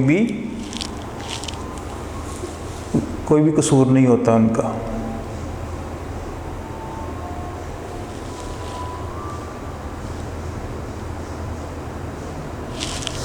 آگے دلچسپیوں میں اختلافات۔ آپ نے دیکھا ہوگا، جیسا میں نے آپ کو شروع میں بھی بتایا، کچھ بچے ایسے ہوتے ہیں جو کھیل میں زیادہ توجہ دیتے ہیں، کچھ بچے ایسے ہوتے ہیں جو پڑھائی میں زیادہ دلچسپ ہوتے ہیں، اور کھیلوں میں بھی اختلاف ہوتا ہے کہ کون سی کھیل کس کو پسند ہے۔ کسی کو فٹ بال پسند ہے، کسی کو کرکٹ پسند ہے، کسی کو والی بال پسند ہے، کسی کو ٹینس پسند ہے، اور کسی کو ویڈیو گیم پسند ہے، کسی کو سائیکل چلانا پسند ہے، کسی کو بائک چلانا پسند ہے، کسی کو کار چلانا پسند ہے، ٹھیک ہے، کسی کو جو ہے وہ پتنگ اڑانی پسند ہوتی ہے، تو ہر بچے کی جو دلچسپیاں جو ہوتی ہیں نا وہ بھی مختلف ہوتی ہیں۔ بچوں کی دلچسپیاں ایک دوسرے سے مختلف ہوتے ہیں۔ بعض بچے کھیل کود میں زیادہ دلچسپی لیتے ہیں تو کچھ بچے مطالعے کا شوق رکھتے ہیں، یعنی کہ جو وہ کچھ نہ کچھ کتابیں پڑھتے رہتے ہیں۔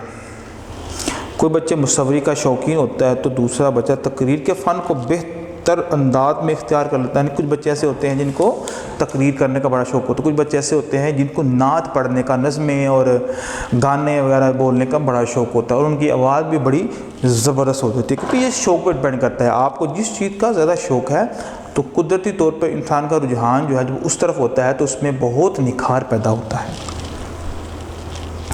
ایک طالب علم ریاضی کے مضمون میں زیادہ دلچسپی لیتا ہے۔ اب مضمون میں بھی فرق ہوتا ہے، اگر بچے کلاس کے اندر ایک ہی ٹیچر سے پڑھتے ہیں تو آپ نے دیکھا ہوگا کچھ بچے انگلش کے اندر بڑے تیز ہوتے ہیں، کچھ بچے میتھ کے اندر بڑے تیز ہوتے ہیں، کچھ بچے فزکس ہے، کیمسٹری، یعنی کہ ہر بچے کا سبجیکٹ علیحدہ علیحدہ ہوتا ہے۔ تو دوسرا اردو کے مضمون میں کوئی بچہ شاعری کا شوق رکھتا ہے۔ اس اعتبار سے دیکھا جائے تو بچوں کی دلچسپی کے شعبے اور سیکھنے کے شعبے کے متعین ہو جاتے ہیں۔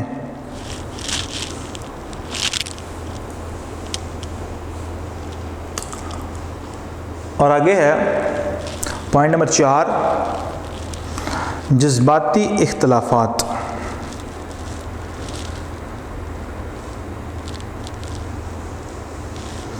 جذباتی طور پر بھی بچوں میں اختلافات پائے جاتے ہیں۔ یہ اختلافات بچے کو گھریلو ماحول سے ملتے ہیں۔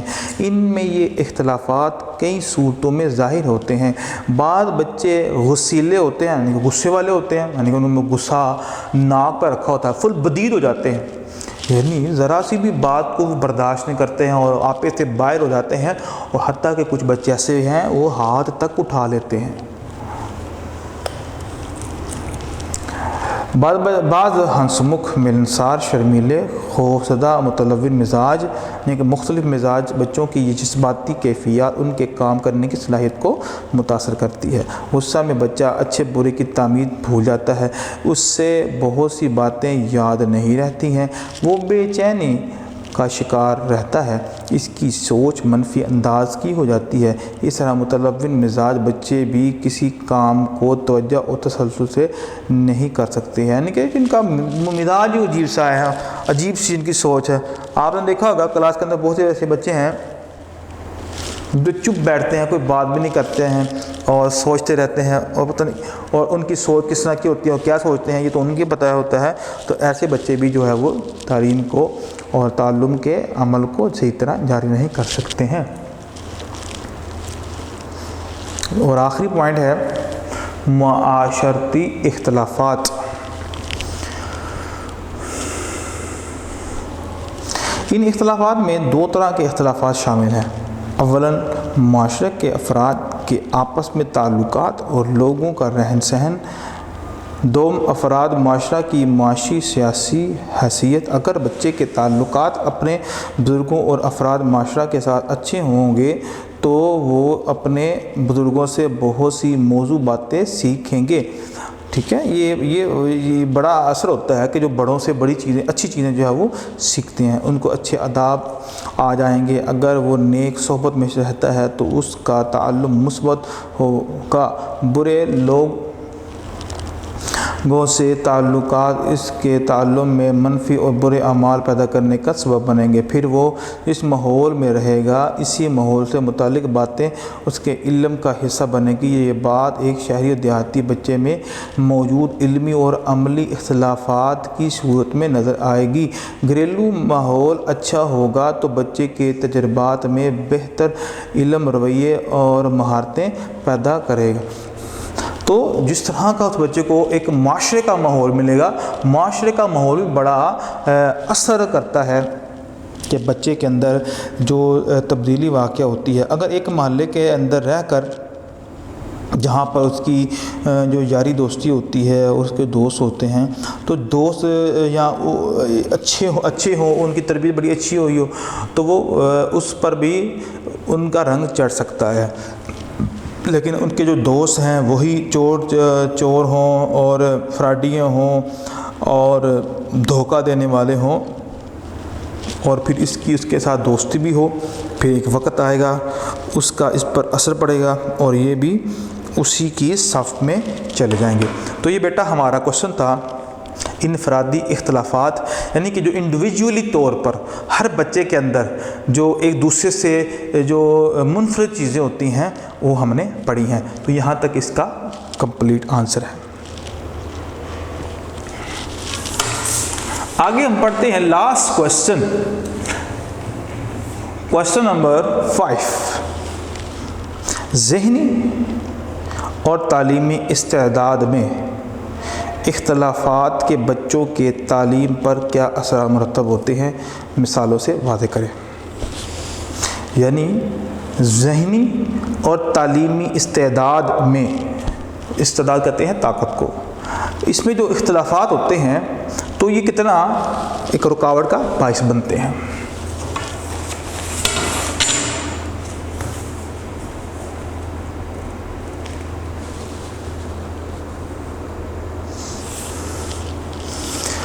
علمی تعلیمی استعداد میں اختلافات، بچے اپنی ذہنی صلاحیتوں اور دیگر سہولتوں کی وجہ سے تعلیمی استعداد میں ایک دوسرے سے مختلف ہوتے ہیں۔ بچے اپنے سابقہ علم، مہارتوں اور رویوں کی وجہ سے تعلم میں ایک دوسرے سے مختلف ہوتے ہیں۔ ایک بڑا فرق ہوتا ہے ان کے ساتھ۔ جن بچوں کو تعلیمی استعداد بڑھانے کے زیادہ مواقع دستیاب ہوتے ہیں وہ ان بچوں سے سبقت لے جاتے ہیں جو ان مواقع سے محروم ہو جاتے ہیں۔ یعنی کوئی بچے ایسے ہوتے ہیں جن کو یہ موقع ملتا ہے تعلیم حاصل کرنے کا، کچھ لوگ ایسے ہوتے ہیں جو اپنی غربت کی وجہ سے وہ تعلیم حاصل نہیں کر پاتے ہیں اور وہ پیچھے رہ جاتے ہیں، یا حالات کا کچھ اس طرح کا تقاضا ہوتا ہے اس وجہ سے وہ بچے پیچھے رہ جاتے ہیں، وہ ترقی یا وہ تعلیم کے اندر وہ مقام حاصل نہیں کر پاتے۔ کہ وجہ کیا ہوتی ہے؟ وجہ یہ ہوتی ہے کہ موقع نہیں ملا، مواقع جو ہے وہ ان سے محروم ہے، اور وہ جو سبقت لینے والا ہے اس کو موقع بھی ملا ہے اور اس نے موقع سے فائدہ اٹھا کر بہت کچھ حاصل کر لیا۔ پڑھنے، لکھنے اور حساب کتاب میں وہ بچے یقیناً بہتر کارکردگی ظاہر کریں گے جن کے باعث سابقہ علم میں اس کارکردگی کے لیے بنیادیں موجود ہیں۔ اسی طرح بعض بچوں میں کسی خاص کام کے لیے خصوصی استعداد ہوتی ہے۔ وہ بچے جو ایک زبان میں بہتر سابقہ علم رکھتے ہیں دوسری زبان میں بھی نسبتاً موزوں کردار کارکردگی کا اظہار کریں گے۔ مختصر یہ کہ تعلم بچے کے کردار میں ایسی نسبتاً مستحکم تبدیلی ہے جو متجربات کی وجہ سے پیدا ہوتی ہے۔ یہ تبدیلی اس سے اپنے ماحول سے مطابقت پیدا کرنے کی صلاحیت عطا کرتی ہے۔ تو آپ نے یہ پوائنٹ یہاں تک کرنا ہے۔ تو یہ اتنا کوشچن ہے، یہ کوشچن نمبر 5۔ تو بیٹا ہم نے کیا سیکھا؟ ہم نے آج تعلم کے حوالے سے سیکھا کہ تعلم کے اندر جو عوامل کون سے ہیں، وہ کون سی چیزیں ہیں جو سیکھنے کے عمل میں رکاوٹ پیدا کرتی ہیں، اور گھر کے ماحول سے، گھر کا ماحول جو ہے وہ کس طرح کا ہوتا ہے اور اس کے اثرات بچے کے اوپر کیسے پڑتے ہیں، انفرادی جو اختلافات ہوتے ہیں بچوں کے اندر انڈیویجولی طور پر، اور ذہنی اور تعلیمی استعداد یعنی کہ جن کو موقع ملتا ہے کہ وہ اس موقع سے فائدہ اٹھاتے ہیں۔ تو یہ ہم نے بیٹا یہ لانگ کوشچن کیے ہیں چیپٹر نمبر 4 کے۔ آگے ہم بیٹا پڑھیں گے سوال نمبر 7۔ نیچے دیے گئے ہوئے بیانات میں سے صحیح کے سامنے ساتھ اور غلط بیان کی صورت میں غین کے گرد دائرہ لگائیے۔ نمبر 1، طبعی تبدیلیاں بغیر سیکھے مسلسل جاری رہتی ہیں۔ طبعی تبدیلیاں ہوتی ہیں وہ جاری رہتی ہیں کہ نہیں؟ تو اس کا آنسر ہے جاری رہتی ہیں۔ فطری تبدیلیاں بالغی کا حصہ نہیں ہیں، تو یہ غلط ہے۔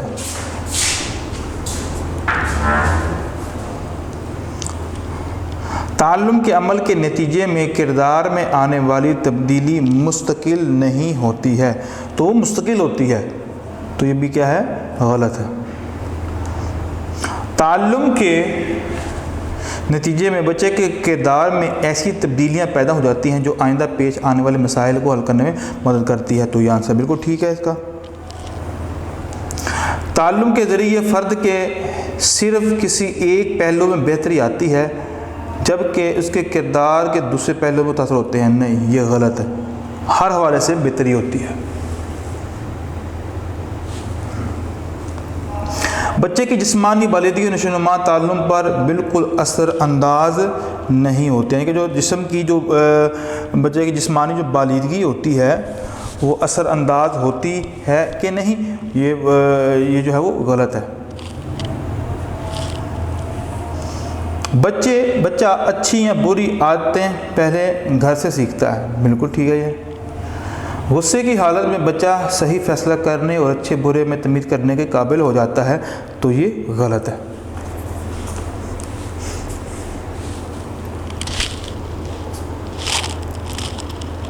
انسانی رویہ تعلم پر اثر انداز ہوئے بغیر نہیں رہ سکتا، ٹھیک ہے۔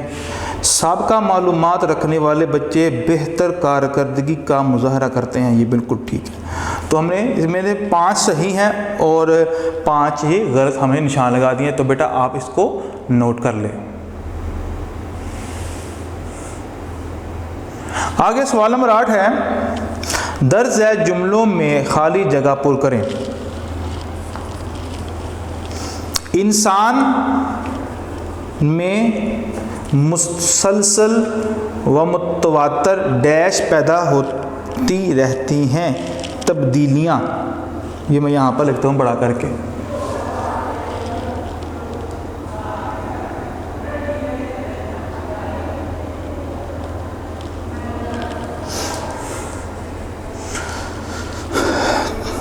طبی و فطری تبدیلیوں میں ڈیش کے عمل کی مداخلت نہیں ہوتی۔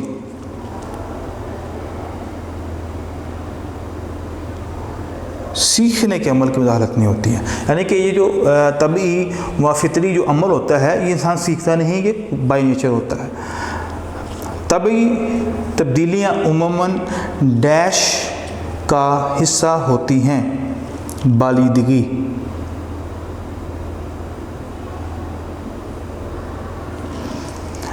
ڈیش انسان کے کردار پر اثر انداز ہونے والا اہم ترین عمل ہے۔ تعلم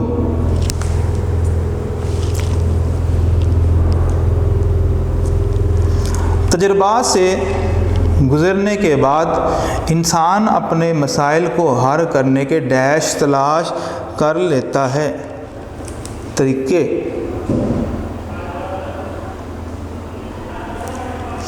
تعلم کے نتیجے میں پیدا ہونے والی تبدیلیاں فرد کو پیش آنے والے ڈیش کے سبب پیدا ہوتے ہیں، تو تجربات۔ تعلم کے ذریعے فرد کے کردار میں ڈیش اور مجموعی تبدیلیاں رونما ہوتی ہیں، انفرادی اور مجموعی۔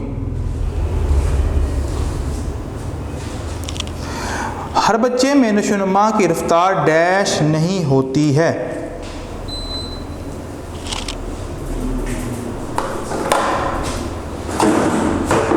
یکسانی کے ایک جیسی نہیں ہوتی ہے۔ گھر کے افراد کا بچے کے ساتھ مشفقانہ سلوک بچے کی شخصیت پر اچھے اثرات ڈیش کرے گا، مرتب۔ اور آخری ہے، اگر بچہ کسی مستقل ڈیش کا شکار ہے تو اس کی یہ حالت اس کے تعلم پر گہرا اثر ڈالے گی، معذوری۔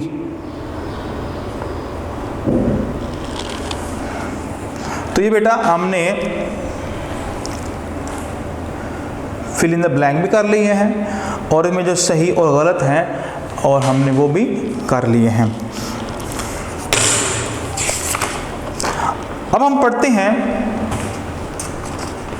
Chapter number 5.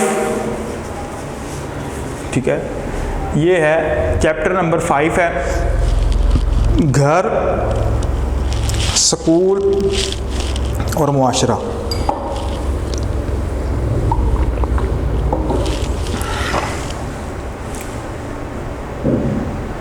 تو اس چیپٹر کے ہم لانگ کوشچن پڑھتے ہیں. تو لانگ کوشچن نمبر 1 ہے، تعلیم معاشرے کی تشکیل میں کیا کردار ادا کرتی ہے؟ یعنی کہ تعلیم کے ذریعے معاشرے میں ہم کیا کیا کردار ادا کر سکتے ہیں، یا تعلیم کیا کردار ادا کر سکتی ہے معاشرے کا. تو ہم اس کو پڑھتے ہیں.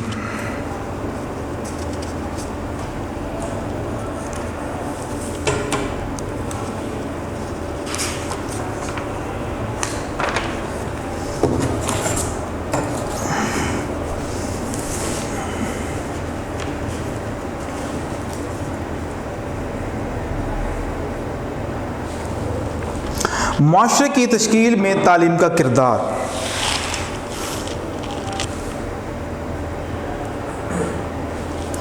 تعلیم 3 بنیادی کام انجام دیتی ہے.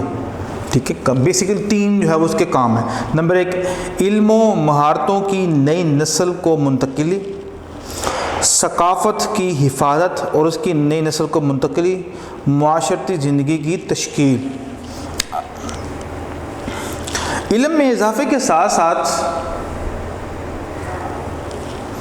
نئی نئی ایجادات نے ہماری زندگی کو آسان بنا دیا ہے.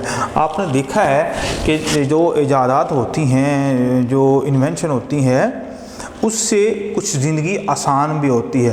اگر دیکھیں پہلے دور کے اندر جب گاڑیاں نہیں ہوا کرتی تھیں تو اس وقت جو سفر ہوتا تھا یا خچروں کے اوپر ہوا کرتا تھا، یا گھوڑوں کے اوپر ہوا کرتا تھا، یا اونٹوں کے اوپر ہوا کرتا تھا. ٹھیک ہے، تو اس سفر کی جو لینتھ تھی، جو کہ آج اگر اندازہ لگائیں 1000 کلومیٹر یا 1500 کلومیٹر کا جو سفر تھا، اس وقت جو 4 ہفتوں میں ہوا کرتا، مہینوں لگا دیتے تھے، اور آج چند گھنٹوں کے اندر وہ سفر جو ہے وہ پورا ہو رہا ہے. تو یہ کس کے ذریعے ہے؟ یہ تعلیم کے ذریعے وہ ہے. تعلیم نے ہی انسان کے دماغ کو کھولا اور اس میں ایجادات کی صلاحیت کو بھرا، تاکہ انسان اس معاشرے کے اندر رہ کر کچھ نئی چیزیں جو کہ معاشرے کے لیے بہتر ہیں اس کو سامنے لا سکے.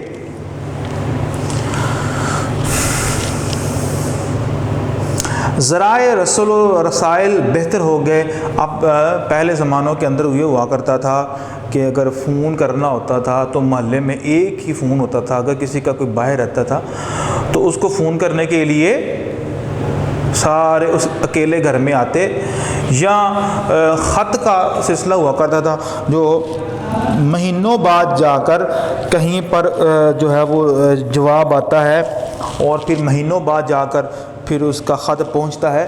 تو یہ تعلیم کے ہی ذریعے یہ فاصلے جو تھے جو ہیں وہ کم ہو گئے ہیں.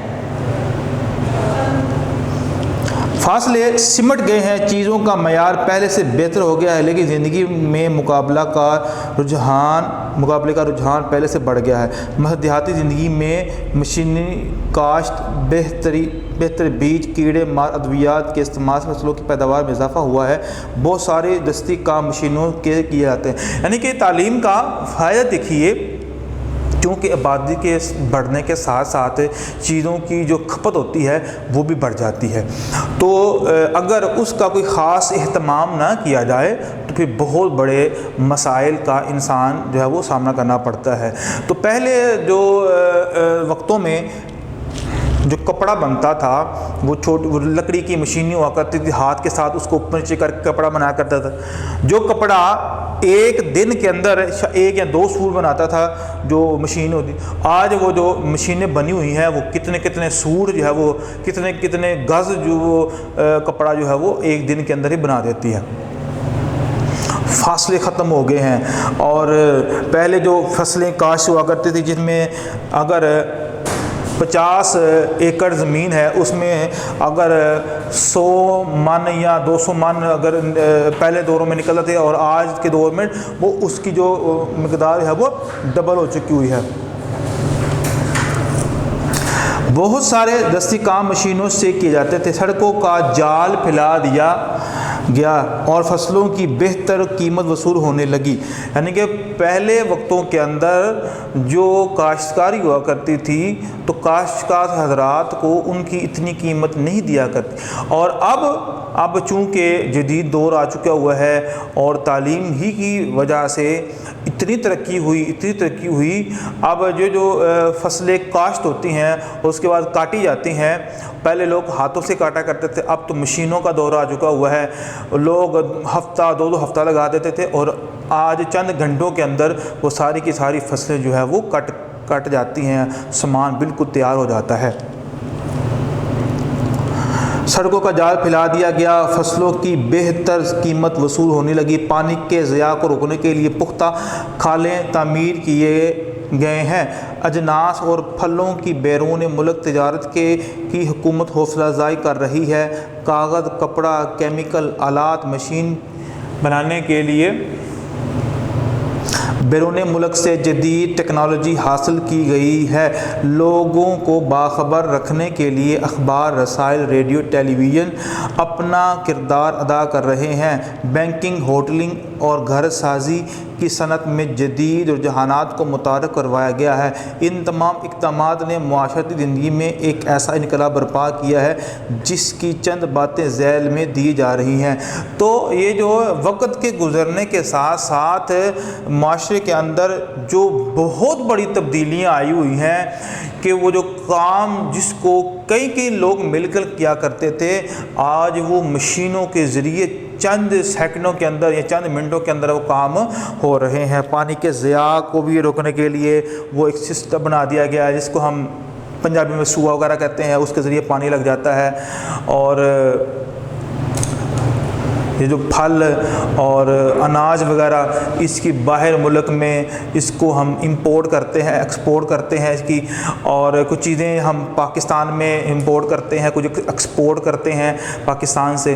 تو یہ چیزیں وقت کے ساتھ انسان نے سیکھی ہے، اور اس کی جو ابتدا ہوتی ہے ہمیشہ وہ تعلیم ہی کی مرہون منت رہی ہے۔ تعلیم ایک سلسلہ جاری بن گیا ہے، نئے شعبہ جات علم متعارف کروائے گئے ہیں، پرانی ٹیکنالوجی کی جگہ نئی ٹیکنالوجی نے لے لی ہے۔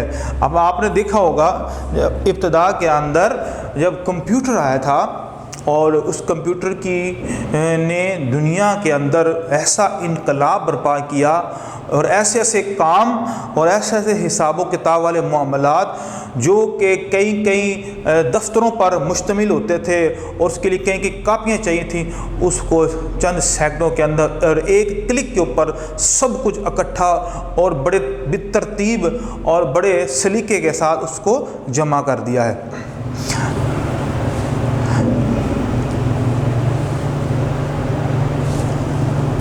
نئے شعبوں میں رقم لگانے کا رجحان بڑھا ہے، تعلیم میں معیار لانے اور قابل فروخت مہارتوں کو سکھانے پر زور دیا جا رہا ہے۔ اب وہ جو وقت کے ساتھ ساتھ کچھ جو ہے وہ فیلڈ آ رہی ہیں، کچھ شعبے آ رہے ہیں، کمپیوٹر کا ہے، سائنس کا ہے، ٹیکنالوجی کا ہے، اور امپورٹ ایکسپورٹ کا ہے، تو یہ ساری کی ساری چیزیں آہستہ آہستہ انٹروڈیوس ہو رہی ہیں وقت کے ساتھ ساتھ، اور اس میں مہارت اور اس میں سکھانے والے بھی جو ہے وہ آ رہے ہیں۔ اسکول کا نصاب وقتی ضرورتوں کے تحت تبدیل کیا گیا ہے، یعنی کہ جب وقت کے ساتھ ساتھ جو نصاب ہوتا ہے اس میں گورنمنٹ کی سطح کے اوپر اس میں تبدیلی آ جاتی ہے۔ وقت کے ساتھ جب دیکھتے ہیں اب اس چیز کی ضرورت ہے، اب اس چیپٹر کی ضرورت ہے، تو اس چیپٹر کو ڈال دیا جاتا ہے، اور جس چیپٹر کی جس چیز کی اتنی ضرورت نہیں ہوتی اس کو خارج کر دیا جاتا ہے۔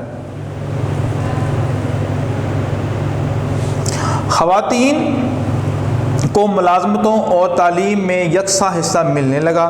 رہائشی ضرورتوں کو پورا کرنے کے لیے گھر سازی ایک صنعت کا درجہ اختیار کر گئی۔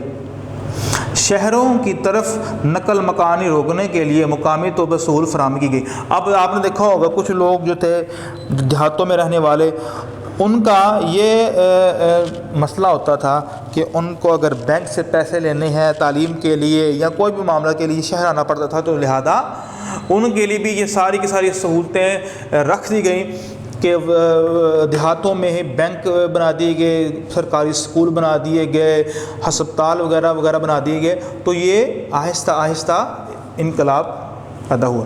تو یہ بیٹا آپ نے اتنا یاد کرنا ہے، یہ آپ کا لانگ کویسچن نمبر 1 ہے۔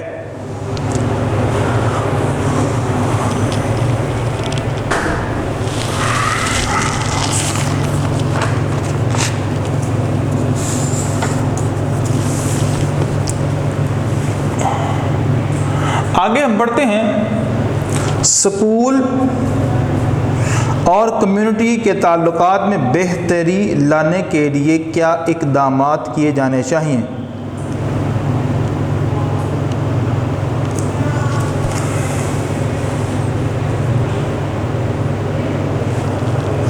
گھر، اسکول، کمیونٹی اور معاشرے کے تعلقات میں فروغ کے لیے اقدامات۔ بچوں کی تعلیم میں بہتری کے لیے پڑھے لکھے لوگوں کی مدد سے مقامی طور پر مہیا وسائل کی نشاندہی کی جائے۔ یعنی کہ جو اس وقت جو پڑھے لکھے لوگ ہوتے ہیں ان کی مدد سے مقامی طور پر مہیا، یعنی کہ جو بچوں کو مسائل درپیش ہیں تو اس وقت کے جو پڑھے لکھے لوگ ہوتے ہیں ان کے ذریعے ان مسائل کی نشاندہی کی جائے تاکہ ان مسائل پر غور و فکر کر کے ان کا متبادل ڈھونڈا جائے یا اس کو حل کیا جائے۔ ان وسائل کو استعمال کرنے کے لیے محنتی حضرات اور ریٹائرڈ پڑھے لکھے لوگوں کی خدمات حاصل کی جائیں، تعلیم کے مسائل کی نشاندہی کی جائے۔ یعنی کہ یہ تعلقات، یہ جو اس میں بہتری کس طرح لا سکتے ہیں اسکول اور کمیونٹی کے اندر؟ گھر، کمیونٹی، معاشرے کی ضروریات کو پورا کرنے کے لیے نصابی اور معاون نصابی سرگرمیوں کو بنیاد بنایا جائے۔ یہ تمام کی تمام ایڈوائس ہیں۔ مقامی صنعت، زراعت اور تجارت سے تعلیم کا ربط پیدا کیا جائے۔ نمبر 7، معاشرے کے چیدہ لوگوں کو اسکول کے مسائل کو سمجھنے اور انہیں حل کرنے کے لیے وقتاً فوقتاً اسکول میں بلایا جائے۔ نمبر 8، تعلیم کو نفع بخش بنانے کے لیے فارغ وقت کی ایسی سرگرمیاں تجویز کی جائیں جو سستی، قابل عمل اور نفع کا باعث بنے۔ نمبر 9، قدرتی اور مہیا وسائل کے بے دریغ استعمال کی بجائے ان کے حسب ضرورت استعمال کے لیے لوگوں کو شناسائی فراہم کی جائے، یعنی کہ جو قدرتی ہمارے جو وسائل ہیں ان کو ضائع نہ کیا جائے بلکہ ان کو بڑے طریقے سے استعمال کیا جائے۔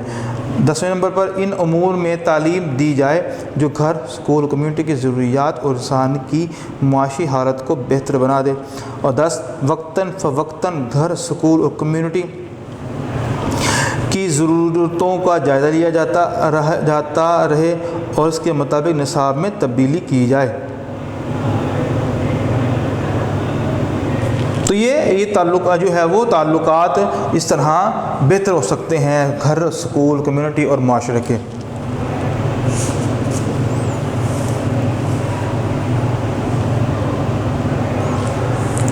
آگے کوشچن ہے،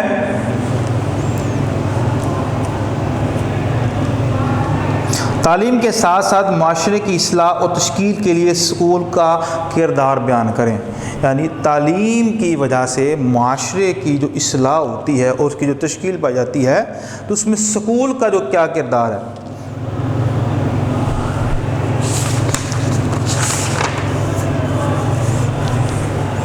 تو پہلے ہم یہاں سے پڑھتے ہیں اسکول۔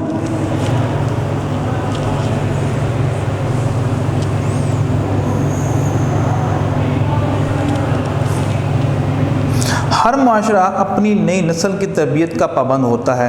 معاشرہ یہ ذمہ داری اسکول کے ذریعے نبھاتا ہے۔ اسکول بچے کی تعلیم کی ذمہ داری استاد کو سونپتا ہے۔ اب دیکھیں اسکول کے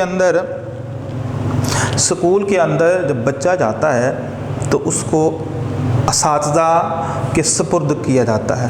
اساتذہ جو ہوتے ہیں معاشرے کا ایک بڑا ہی اہم کردار ہوتے ہیں، جس نے نئی نسل کی تربیت کی ٹھانی ہوتی ہے اور ان کی جو تعلیم و تربیت کا جو اہتمام ہوتا ہے ان کا نصب العین ہوتا ہے۔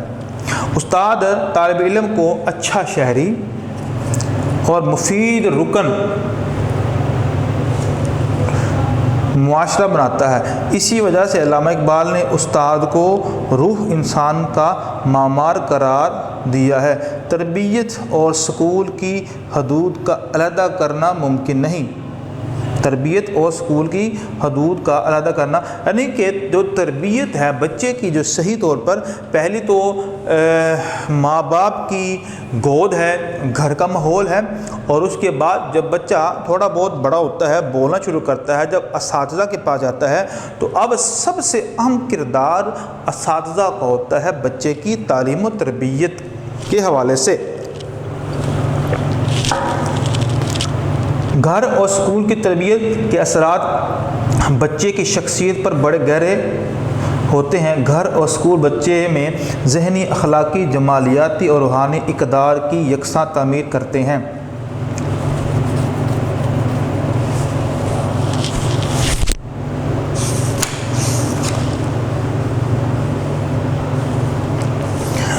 اس پوائنٹ کا اگلا حصہ یہاں سے شروع ہوتا ہے، یہ پوائنٹ نمبر 2 ہے۔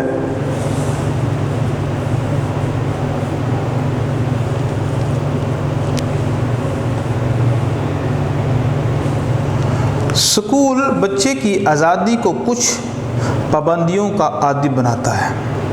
بچے کا جو مزاج ہوتا ہے نا، وہ ہوتا ہے شتر بے مہار، کہ مجھے کوئی پوچھے نہ، مجھے کوئی روک ٹوک نہ کرے، میں جہاں مرضی جاؤں، مجھے کوئی پوچھنے والا نہ ہو۔ بچے کا یہ مزاج ہوتا ہے، ٹھیک ہے۔ تو اسکول اس مزاج پر ایک ضربہ کاری لگاتا ہے، بچے کو پابند کرتا ہے۔ بچے کو علم اور مہارتیں فراہم کی جاتی ہے اسکول کے اندر۔ بچہ علم اور مہارتوں کے ذریعے بہتر روزگار حاصل کر کے اپنی معاشی حالت بہتر بناتا ہے۔ اسکول بچے میں خاص قسم کے ماحول میں پسندیدہ عادات، آداب، افکار، اقدار اور رجحانات پیدا کرتا ہے۔ جو بچہ مدرسے یا اسکول کے اندر جو سیکھ جاتا ہے وہ ساری زندگی اس کے کام آتا ہے۔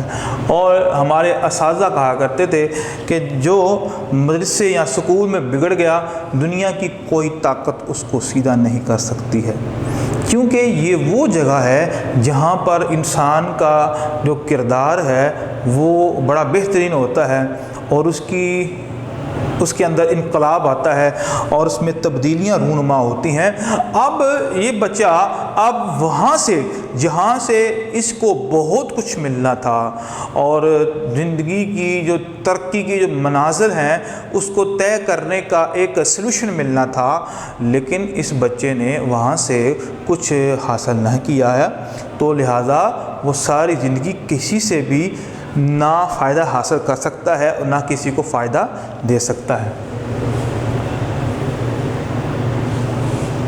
اسکول کا تربیتی نظام شخصیت و کردار کی تربیت اس طرح کرتا ہے کہ افراد معاشرہ، زمانہ، بلوغت کی ذمہ داریاں اور شہری حقوق و فرائض بہتر طور پر ادا کر پاتے ہیں۔ اسکول کو بلا شبہ ہم ایک چھوٹا سا معاشرہ کہہ سکتے ہیں، یعنی کہ جس طرح ہم اپنے بچے جو ہیں وہ معاشرے سے، جو گھریلو ماحول سے اور اپنے محلے کے ماحول سے بہت کچھ سیکھتے ہیں، وہ معاشرہ ہوتا ہے۔ اسکول بھی ایک چھوٹا سا معاشرہ ہوتا ہے جس میں تقریباً 50، 60، 100، 150 بچے ہوتے ہیں، وہ بھی ایک معاشرہ ہوتا ہے۔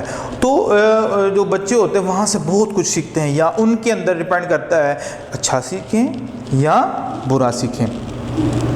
جہاں زبان و بیان اخلاق و آداب، سیاست و حکومت جیسے امور کی تربیت کی جاتی ہے۔ سکول کی تمام تر ذمہ داری معاشرتی زندگی کی تیاری کے لیے ہوتی ہیں۔ سکول ان امور میں معاشرے کی معاونت کرتا ہے، یعنی کہ سکول معاشرے میں بڑا اہم کردار ادا کرتا ہے۔ وہ کون کون سے ہیں؟ انسانوں کے مل جل کر رہنے کی خصلت کی آبیاری ہوتی ہے۔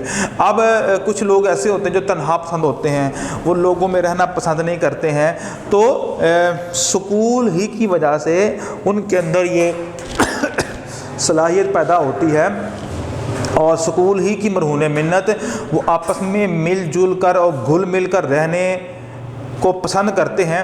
وگرنہ جس طرح کا آج کل ماحول ہے تو ہر بچہ علیحدہ اور تنہائی کو پسند کرتا ہے، اور اگر سکول نہ ہو اور سکول کی یہ جو تعلیمی تربیت والی ایک آماج گاہ نہ ہو تو ہر بچہ تنہائی پسند کرے اور ایک دوسرے کو قطعی جو ہے وہ پسند نہ کریں۔ مشترکہ ضرورتوں اور نصب العین کے لیے افراد معاشرہ کو فعال بنایا جاتا ہے۔ مشترکہ جو ضرورتیں ہوتی ہیں نا انسان کو، سب مثال کے طور پر ایک محلے کے رہنے والے جو لوگ ہوتے ہیں ان سب کو ضرورت ہوتی ہے، کھانے کی ضرورت ہوتی ہے، پینے کی ضرورت ہوتی ہے، ہمسایہ جو ہوتا ہے وہ اچھا ہو، کوڑا کچرا جو ہم باہر پھینکتے ہیں اس کا پراپر بندوبست ہو، یہ ساری کی ساری ضرورتیں مشترکہ ہوتی ہیں۔ ہر بچہ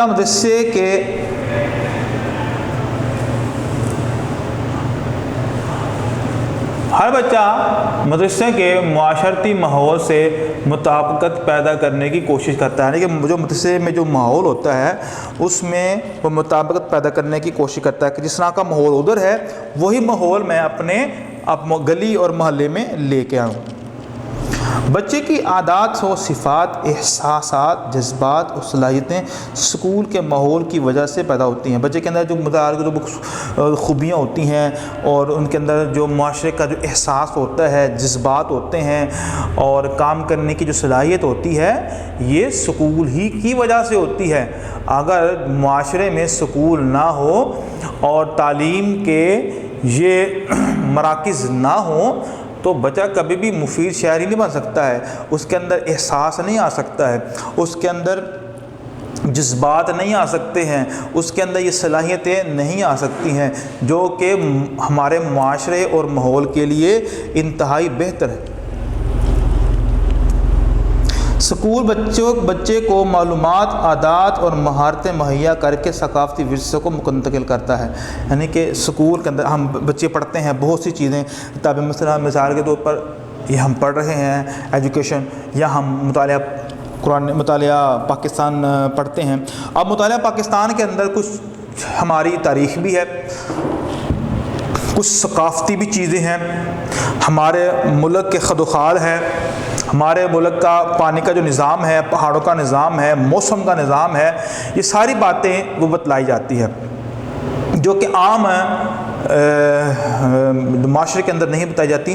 تو سکول وہ ہوتا ہے جو بچے کو اس کی ثقافت بتلاتا ہے، اس کا کلچر بتاتا ہے کہ تمہارا کلچر جو ہے وہ کس طرح کا ہے۔ تو جب وہ جو چیز وہ سکول سے سیکھتا ہے اور پھر اسی کلچر کو پھر وہ آگے منتقل کرتا ہے، خود بھی اس کی آبیاری کرتا ہے، خود بھی اس پر دوام اختیار کرتا ہے اور پھر اسی چیز کو وہ آگے منتقل کرتا ہے۔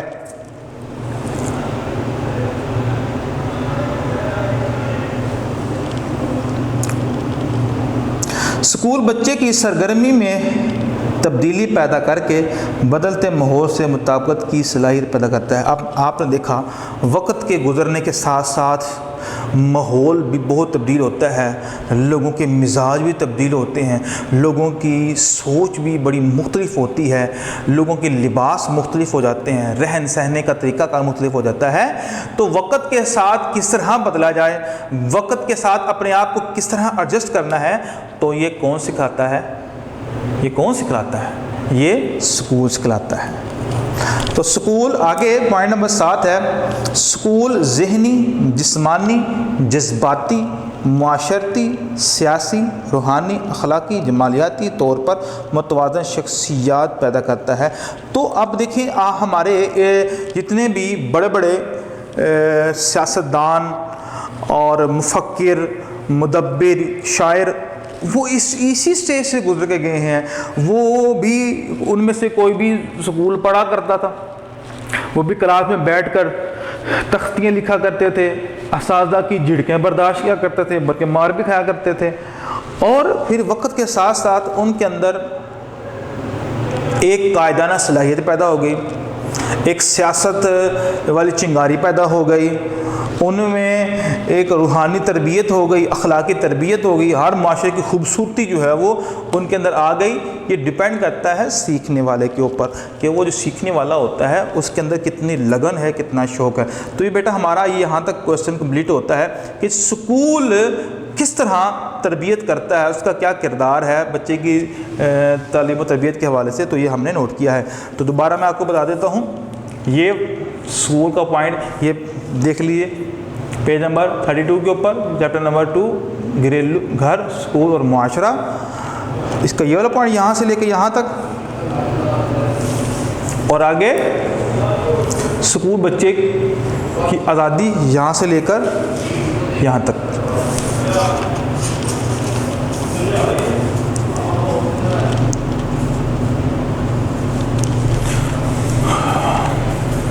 اب آخری کوشچن ہے، تعلیم سے متعلق ادارے کون کون سے ہیں، ان کی درجہ بدرجہ کردار واضح کریں. یعنی کہ تعلیم سے متعلق ادارے کون کون سے ہیں.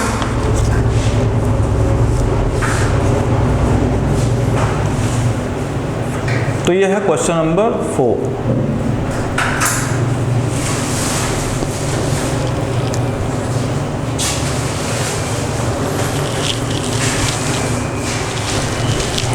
تو تعلیم سے متعلق ادارے، ملکی سطح پر وزارت تعلیم افراد معاشرہ کے لیے سہولیات فراہم کرتی ہے، لیکن گھر، اسکول اور معاشرے کے علاوہ بہت سارے ادارے تعلیمی عمل میں معاونت کرتے ہیں. ان اداروں میں سے معروف اداروں کا ذکر کیا جا رہا ہے. پہلے وفاقی وزارت تعلیم ہے کے تحت شعبہ نصاب سازی کام کر رہا ہے، جو بچوں کا نصاب متعین کرتے ہیں، جس کے تحت پہلی سے 12ویں جماعت تک قومی نصاب مرتب ہوتا ہے. 18ویں آئینی ترمیم کے بعد نصاب سازی کا اختیار صوبوں کو منتقل کر دیا گیا ہے کہ ہر صوبہ اپنے انداز سے وہ نصاب رکھے. اب یہ صوبوں کی ذمہ داری ہے کہ وہ پہلی جماعت سے 12ویں جماعت تک کی نصاب سازی کا کام سر انجام دے. تو یہ کون سا ادارہ ہے؟ یہ ادارہ ہے وفاقی وزارت تعلیم کے تحت شعبہ نصاب سازی کا ہے. شعبہ کون سا ہے؟ نصاب سازی کا ہے. آگے ہے درسی کتب کی طباعت، جو ہم درسی جو پڑھائی جاتی کتابیں ہیں ان کی طباعت، تباہنی معیاری کتب کی فراہمی صوبائی ٹیکسٹ بک بورڈ کی ذمہ داری ہے. ٹیکسٹ بک بورڈ میں ماہرین تعلیم اور ماہرین مضمون مل کر نصاب کی روشنی میں درسی کتب کی تیاری اور فراہمی میں اپنا کردار ادا کرتے ہیں. تو یہ دوسرے نمبر پر یہ بات ہے،